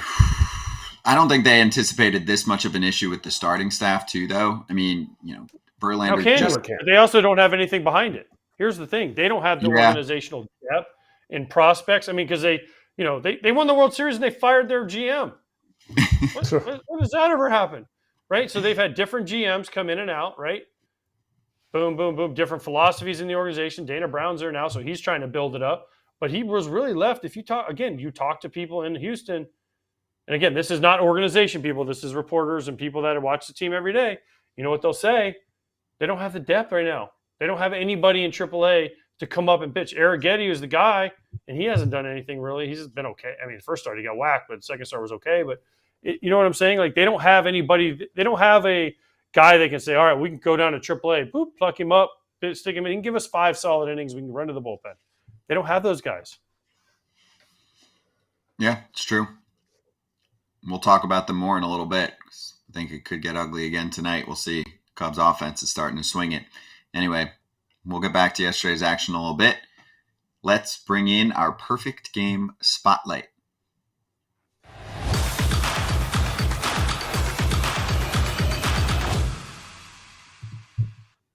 Brady Harris joining us right now, one of the top 2026 class players, Florida native.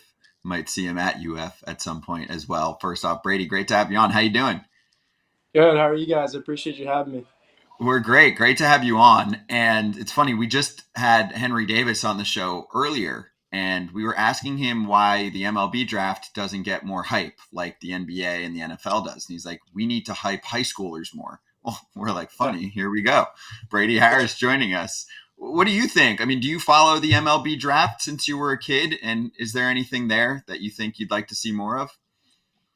Yeah, I mean, I've obviously watched it growing up. I've been huge on watching baseball, obviously, since day one. So I think bringing the spark and bringing high school players like me and others who work hard, I think they deserve to get a spotlight in the draft, and I think it'll spark some things up. So I think Henry had a great idea with that one.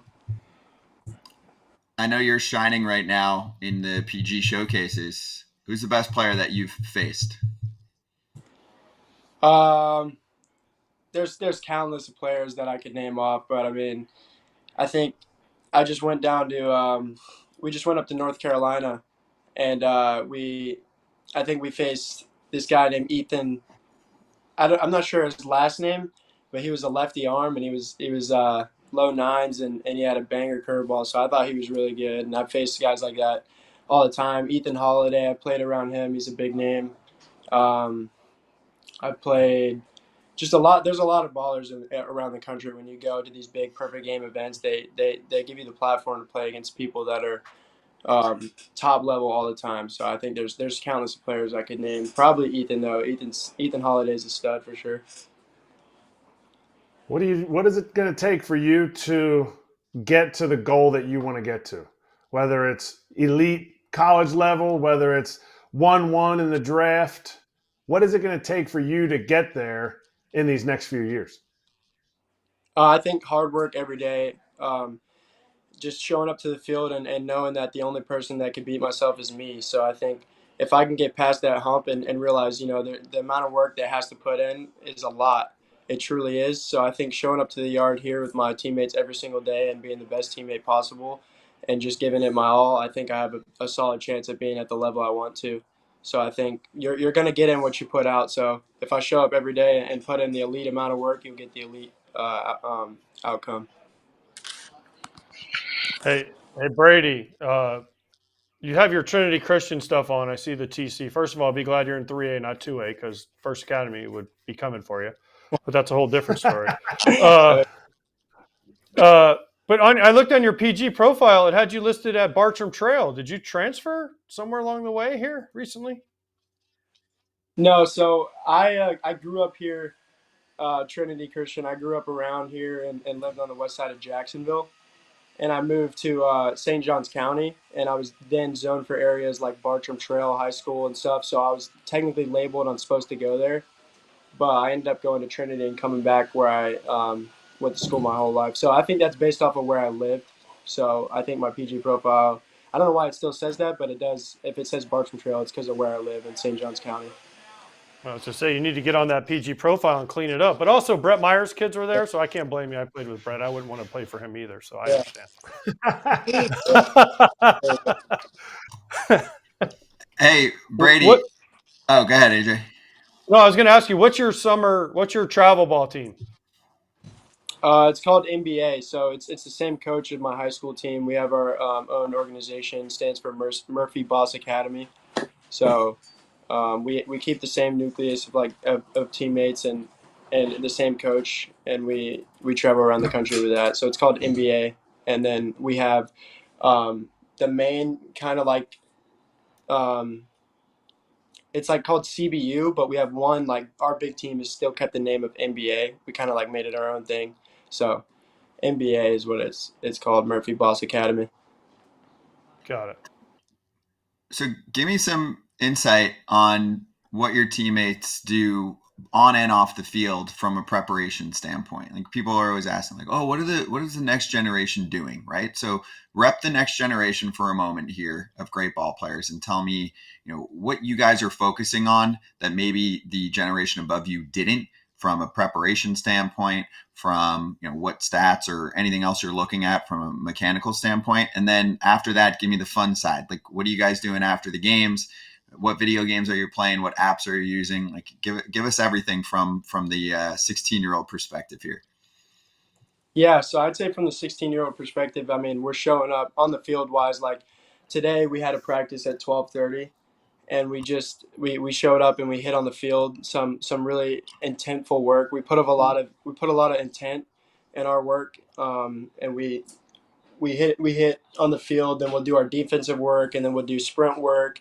And I'd say like the baseball stuff on the field matters, like all the basics and stuff. We definitely focus on them, but then I think when you said off the field matters the most, like the weight room.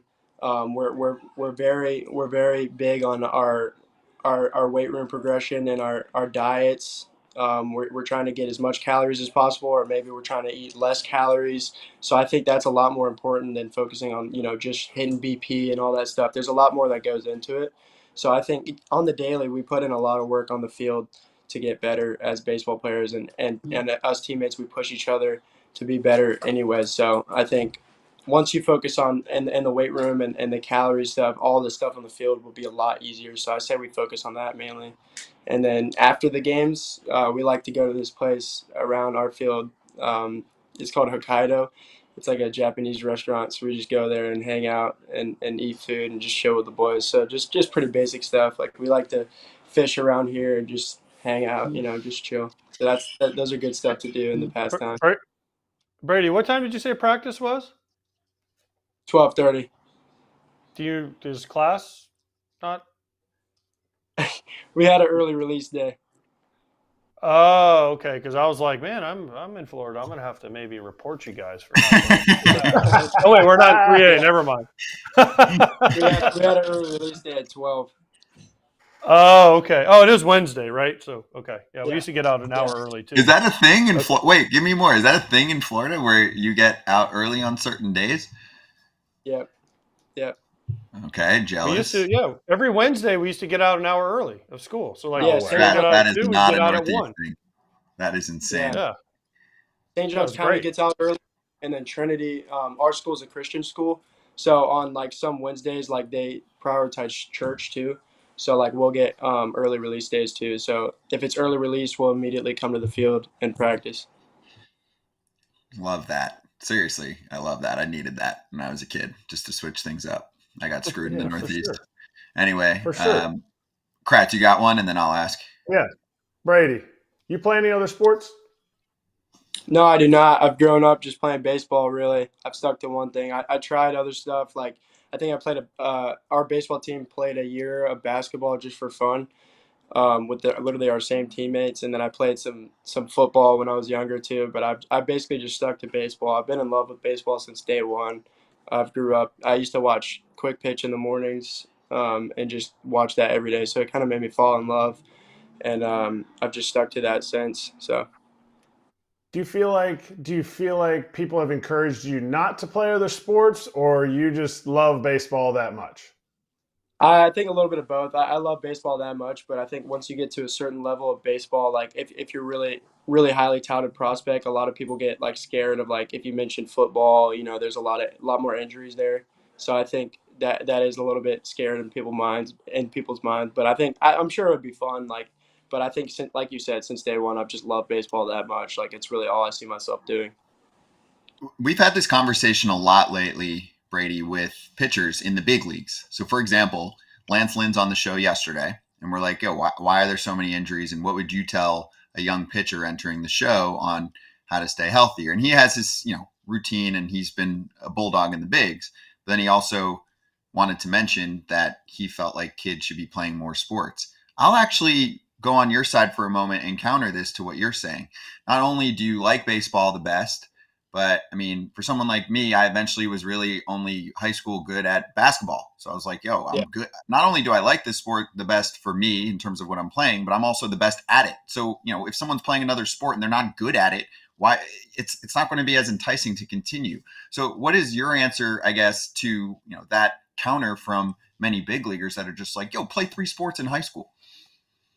I say the same thing. Like, there's a lot of people like myself. I mean, they don't really have the interest to play other sports. So I think if you really think it'll take care of your injuries, I think you should really just take care of your arm better. I mean, there's definitely ways you can focus on arm care, showing up at the field every single day. So I think if you just wanted to play baseball like me and just focus on your arm care specifically, you can show up and fix that problem for sure. But I think other than that, like if you really enjoy if you really enjoy being good at your sport, you have to put in all that time into one. Like it's really hard to focus on multiple sports at the same time if you want to be the top level of that sport. So I think if I were to have the opportunity to be like a two-sport athlete and try to put in the amount of work I put in baseball and another sport, I think that would be really tough for me. Like I like to put all my work into baseball. That's cool. Yeah, I think it's worth getting both sides of the equation there for what we're hearing in the big leagues. Okay, so let's finish out the conversation with Brady taking over. We've got two longtime big leaguers on the show today. Do you have any questions? What? One long-time big leaguer, one long-time minor leaguer. That's not true, Kratz. You had plenty of big league time. One grinder, one not grinder. No. Right. No. Two catchers that made plenty of money, that played with everybody, and they're smart and they talk all day.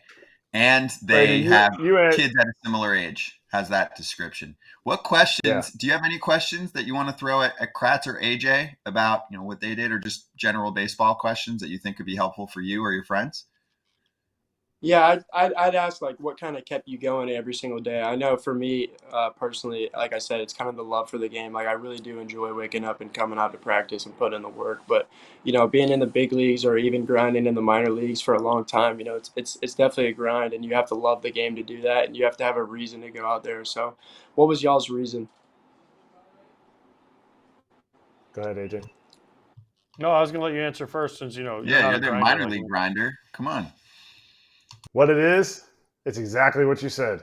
If there's ever a day during my, 8 years before I made it to the big leagues and then up and down big leagues, minor leagues for parts of 11 years, if I didn't love it, because all that it takes away, all the time it takes away from your family, the ups and downs of doing well, not doing well, they don't like me, they do like me. If I didn't love playing, I would have been done. And the second thing I would say, competitiveness. Like I love competing. Like I love just like, it doesn't matter. Like even if I'd never played basketball before, like I want to go out and beat you in basketball. Like that's fun for me. And so it was an outlet. It was an outlet for competitiveness. And I really enjoyed baseball. I wasn't as good as AJ at it, but I really enjoyed it. Yeah, 100%. Oh, I agree. You have to be able to. You have to respect and enjoy the grind of practice, of BP, of going out there and doing it every day. What kept me going was exactly what Kratz and you both have said. 1, the love of the game. 2, competitiveness, and 3, just enjoying the grind. And when I didn't enjoy that anymore, that's when I was like, it's time for me to go home. I'm 40 years old, and I'm not doing this anymore. But yeah, it was exactly that. I mean, I loved going to the field. I loved being around my teammates. I loved doing the batting practice. I loved doing the extra work. I mean, yeah, we all complain about it, but deep down you're like, this is what it's all about, being around the guys, grinding through hot days, and then having the rewards, obviously, on top of it helped it. Yeah, that's awesome. I got another one. I would be curious on how you guys went through adversity. I know adversity is definitely a big thing. Baseball is a game of failure. So I was curious how you guys kind of dealt with all the adversity I'm sure you'd have to go with through that long career. Kratz, you want to go first or me? I went first last time. All right. So for me, the biggest thing I tell people is you have to have a routine, right? You have to have something you can fall back on, because you're going to have, especially at the major league level, even in high school and in summer, PG showcases and tournaments, you're going to have a rough go. It's just going to happen. And you have to have a routine you can fall back on, so you have a basis and basically a foundation to go back to. And then second of all, and people laugh when I say this, you have to be able to lie to yourself. Even though you might be 0 for 20, you have to in your mind say, I'm going to get a hit today. Oh, I'm facing Corbin Burns. I'm facing Garrett Cole today. I'm 0 for 20.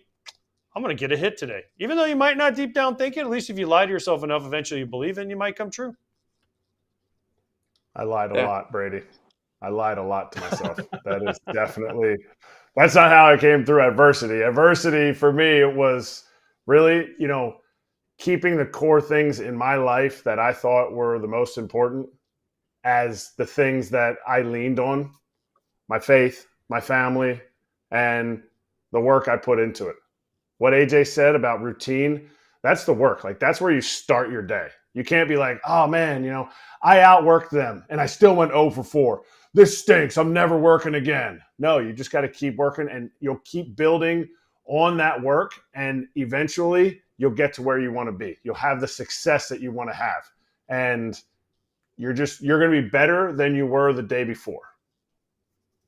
100%. True.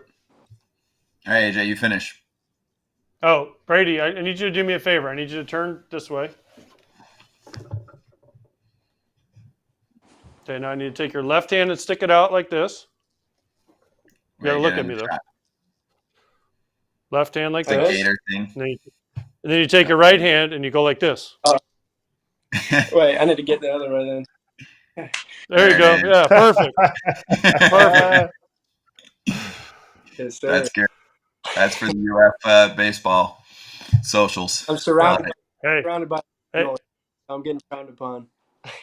hey, Brady, can you pitch? Because Sully's having a rough time getting the dude that can pitch this year. So you might need to. We talked about you playing a different sport. We might need you to be Ohtani, get out there like Caglione. Those midweek starters, I got to lock it in. I got to get back on the bump, bring back the old days. Yeah, there you go. Brady, tell them you're going in the draft, kid. Top 5 pick. He gone. There we go. Brady, this was awesome, man. Really enjoyed it. Thanks for joining us, and keep doing your thing, all right? Yeah, I appreciate you guys having me. It was a pleasure. Thank you so much. Yeah. Thank you. Make sure Yes, you sir. keep an eye out for him, our perfect game spotlight. That was great. Really good conversation there. Really great questions, too, on the back end. I like that part of it as well. Just 16 years old, Brady Harris. He's number 2 on the PG rankings for the 2026 class. And like Kratz mentioned, yeah, probably. Especially with that maturity. Show. Gainesville's a hard place to turn down. I'm just saying. Hey, believe me, that I've driven through there. That place is nice. Like, It is nice. to turn now to they turn can- down. Yeah, True. and now there's a little bit of cashish. I wasn't going to say that when he was on the air, but yeah, like there's worse places you can spend 3 years at, and I can name most of them as the minor league stops. So Most of them are in New just Jersey saying. and Pennsylvania. Most of them Yeah, there are full in. days of school. Full days of school every day. Hey, I got so Us freaking Florida roasted. boys. I was built Us for Florida Florida boys school. are just so different. I got so screwed on that one. I did way too much school. They crushed us. School, homework, all that crap for nothing. Oh, wow. All we do is talk baseball all day. I know I'm still Wow. crying about it. It's so unfair. Anyway, Baseball America has a new show in collaboration with this crew. It's called Hot Sheet. Yesterday was probably our 4th episode, I think. And we had James Wood. Ever heard of him? Top 10 prospect in the sport. BA has him number 8 right now. Why are you shaking your head? He's number 8. He's a pretty good actor. I said James Wood. Oh, sorry. Oh, you thought I said the S? No, I just like to see your face go, what? I thought I said We something want to talk wrong. about I'm like, baseball, not other James things. Wood. We Ever only talk heard of about him? baseball. It was fun though. He's the It guy was good. he's the guy that blew off Mark in spring training. I remember him. James Wood did? No, he blew Yeah. off Claudia. No, that was it was Claudia. Never mind. Yeah, it was It was Claudia. James Doolittle Well, was the one that whatever. blew off. We got him on the show, okay? And I have a little clip from it. So let's show you a little clip from that show, and then you can catch the rest on the BA channel. Here's James Wood. Oh no, I watch Jordan a lot. I watch Barry Bonds a lot. Yeah, and then even like for outfield, like I watch some guys, some like the best outfielders there, like Kiermaier, or just honestly whatever. I'm just trying to grab, if I can, just grab some information from everybody if that's possible. What about Judge? I watch a little bit, but I mean, I feel like a lot of times people expect me to watch a lot of Judge. That's the comp I get a lot. I mean, we're very similar in size, but I feel like our swings work a lot different. So I probably don't watch as much Judge as a lot of people would think. But I mean, True. that's swing do definitely you- one of my favorite players still, though. Whose swing do you emulate, or do you think is closest to yours in the league? That's a good question. I don't really try and emulate anybody. I like to Yeah. think that me and Jordan got similar swings. I get O'Neal Cruz a lot. I just think because our builds are very similar too, left-handed hitters. But I'll probably say those two. That's cool. Good Unified combo with Healing is James Wood. sponsoring this episode. Hold on. There we go. That was cool. Good combo with James Wood. And I thought it was interesting. There you go. Hot sheet. If you're looking at the show right now and if you're listening, it's Tuesdays live, 3 o'clock Eastern on the Baseball America YouTube channel. Then they post it on their pods. Just look up Baseball America. I thought it was cool because when you think of a big outfielder that can move, Aaron Judge's name pops up a lot, but he kind of was like, yeah, I don't watch Judge that much because we don't have the same swing. Thought that was a cool baseball answer. Yeah. I think it's so amazing how young guys understand their swings way better than I understood my swing at 30 years old. They're understanding it at 20 because of exactly what Brady, our PG guest that we just had on, said. They are doing way more baseball than, and he lives in Florida. AJ grew up in Florida. I'm sure you didn't play as much baseball as kids play now. No. Well, we played a lot, but not as much as they do now. Especially when you only have half a day at school. I mean, you have so much more time for activities. What's that song? Oh, jealousy. I am. I'm not even joking. I'm jealous of that schedule. Just to have one half more of that day song. I want to hear more of that song. I didn't get which song you're talking about. Ava's going to be proud. A little singing today from AJ. All right, let's get to the BetMGM free day. For those of you that are jealous that you have some people in this country that can watch any game anytime, this is a chance to catch up because you might not be able to see Dodgers Nationals wherever you are, but you have a better chance if you're in the BetMGM app. This is the free game of the day, streaming in the app, available to all BetMGM customers who are logged in and have funded accounts. Landon Knack against Jake Irvin at Nationals Park, Dodgers Nats, 6:45 Eastern time. Dodgers got the game won. They had lost the series to the Nats in LA, trying to get a little revenge. We'll see if that continues tonight. And also, apparently, we have a little tweet to add to the party. Quick detour from Lindsay Adler today on her way to Nats Park. She said, DC is so interesting. Just got on the wrong train, wound up at the Pentagon instead of Nationals Park. For the record, I was definitely not rattled by my accidental voyage to the extremely scary looking building, which is also patrolled by extremely scary looking people who had to help direct me to my Uber. Yes, very big difference between Nats Park and the Pentagon. I didn't think that was still open. I didn't think they ever opened that stop of the what is the train called? It's not the subway. Anyway, I didn't think they opened that stop up. Metro. After 9/11, I didn't think they reopened the Pentagon stop up. Metro. My thing that I always think about with the Metro is because I spent a lot of time at Nats Park when they were good. You would have that announcement. You guys ever hear about that? Like they would. Metro is going to stop servicing. Yeah, and people it would stop. They were going to stop servicing the Metro, and it's like back when games were 8 hours, and it's like 12 o'clock, and you're in like the 5th inning, and people start booing. I just remember that, and I remember the first time I heard that, I'm like, why are they booing public transportation? They're like, it's stopping. I'm like, oh, that sucks. Yep. So anyway, all right, locks. Heater lost, got hooked, sucks. Stroman shoved with the punch outs, which we knew was coming, but the Yankees just couldn't pull off a win by 2 or more. So that sucks. But Kratz nailed his little under strikeouts that he started. And which one were you more nervous about? Steven Matz or Logan Webb? Steven Matz, first time through the order, he struck out 3 guys. I was like, are you kidding me? This is the day.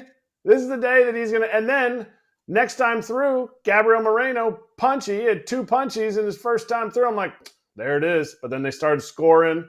Then he got some guys on. He never even had a two-strike count after that. So, but 3 times when you can only give up 4, you don't want to see your first 3 happen the first time through the order. Logan Webb also went 8, but you pulled it off. Hey, props to Lucy Burge. She's bold with her home run picks. Gunnar got a homer. AJ, you got hooked too on the run line with the Twins and White Sox. The other game, there was like 3 runs scored. I said over 8.5. Yeah, I you mean, were that was a close. no sweat bet right there. No sweat. All right, let's re-rack it. Kratz, you're the hottest, so go ahead. All right, I'm kind of going another parlay here. I'm taking at 7.5 strikeouts for Casey Schmidt. He's not reached that this year. He has only struck out 8 guys 4 times in his 66 big league starts. So I'm taking the under, parlaying that with Joe Ryan's over of 6.5 strikeouts. And yes, Joe Ryan is facing the White Sox, but Joe Ryan has a 13, almost 14% swing and miss rate, and the White Sox are fifth in baseball in strikeouts. So Joe Ryan won't be in the game long enough. that is what I'm hoping. I'm hoping he's in the game long enough. The White Sox may or may not get him, but he's gone over that. He's gone over the 6.5, each of his last 2 starts against the White Sox too. So Need it. Joe Ryan's been great. Jonathan Papelbon is also participating today. What do you have? What's up, my people of foul territory? Pap's Pick coming to you hot, baby. We just had a winner yesterday, so now it's time to roll, baby. Today I got the Dodgers, the Yankees, and the Brewers in a 3-game parlay. I'm going to take them all in the money line. Put $100 on them, and we're going to win $396. It's almost $400. So my strategy is very simple. You know, there's a lot of bad teams in the big leagues right now. So I'm going to ride those bad teams most of the year, and I'm going to try to parlay them with, other teams that are playing them that are halfway decent. And that's how we're going to do it. We're going to gig them. We're going to gig them bad teams. We're going to gig them. Peace. I was wondering what his prop was going to what. It's always something. Show and tell with Pap. All right, 3 teams for a big ass parlay. Good luck to you, Pap. AJ, what do you got? Listen, I'm going to take Kratz's bet and gig it because he's a sucker and I'm not. So I'm taking Garrett Crochet over 6.5 punchies because we already had Aaron Gleeman on here to tell you how bad the Twins suck against breaking balls and changeups and everything, not a fastball, and Crochet's got a nasty one. So over 6.5, and because I ain't no sucker, the White Sox are due to win a game. So bam, I'm going parlay, Crochet over because he deals, White Sox winner. How about we both hit ours? Because that together is plus 950. So let's roll together, AJ, okay? Roll together. Yep, you can win. White Sox can win. They just need to strike out 7 times. AJ, for your plus 380. Just 100. 100. Just 100, bro. I mean, that 380, the pew, pew, pew, pew. Okay. We'll see. Nailed it last time. I got the Cubs at 13-9. Playing pretty good. I like the way they're swinging the bats right now. And, I mean, the Astros pitching situation is in dire straits. They're not scoring enough like we talked about earlier. So I think the skid continues tonight for Spencer Arrighetti and company going up against Jameson Taillon, who looked pretty good in his first outing. His debut, 5 innings, 1 run, minus 115 on the money line. I feel like Kratz is not telling that tonight. No, I like it. I like it. I'm definitely too scared. I like the pick, but I'm too scared to pick against the team that they're looking. I'm not even going to say it. Pick against the team that they're looking to beat. But I love plus 13,544 that our picks are coming out at for the FT parlay today. Let's go. Okay. Need that to Quickie for you, bonus code FOUL, FOUL. Download the app, sign up and deposit at least $10 into your BetMGM Sportsbook account. Place your first wager and receive up to $1,500 back in bonus bets if the bet loses. And if that happens, your bonus bets will be available once your initial wager is settled. Gambling problem or concern? Call 1-800-GAMBLER. Let's slap.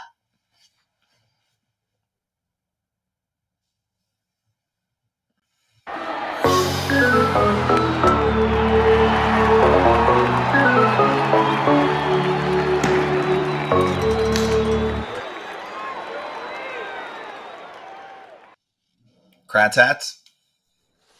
Lehigh Valley Iron Pigs game day hat. If you could see the detail, you would really love it. I mean, I'm not trying to sell. There's a few hats I sell. This is one of them.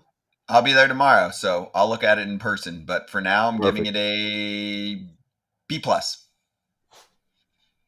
Okay, B+ is good. I'll take it. C. Very C. average. Okay. Seen it See, too many average?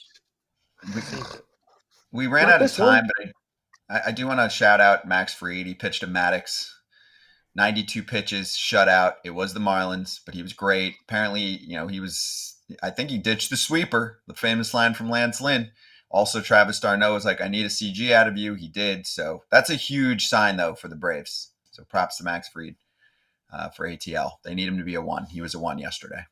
Lowered his ERA below a 5. Yes. He'll And be it's fine. early. And he had the one start where, what was He'll it, be 7 fine. or 8 runs. Yeah. He'll It be takes a while to get that down. He will be fine. Free agent after this year, too. Oh, Just he'll be saying. rich, too. Yeah, he will. Thanks to Henry Davis. We had great guests today, so run it back. Scroll back if you missed him. And we'll do this again on Thursday. I'll be at the Kratz Bunker on Thursday. How long can you stay away? Please subscribe. Again, all platforms. How long can I stay away? Unfortunately for you, not very long. I will be back on Monday. All right. Please subscribe to all platforms. They're all free. Including FT Scott Leadoff won't say it. Newsletter. Scott won't say Spotify. it, so I'll have to say it from now on. All Say of all them. the time.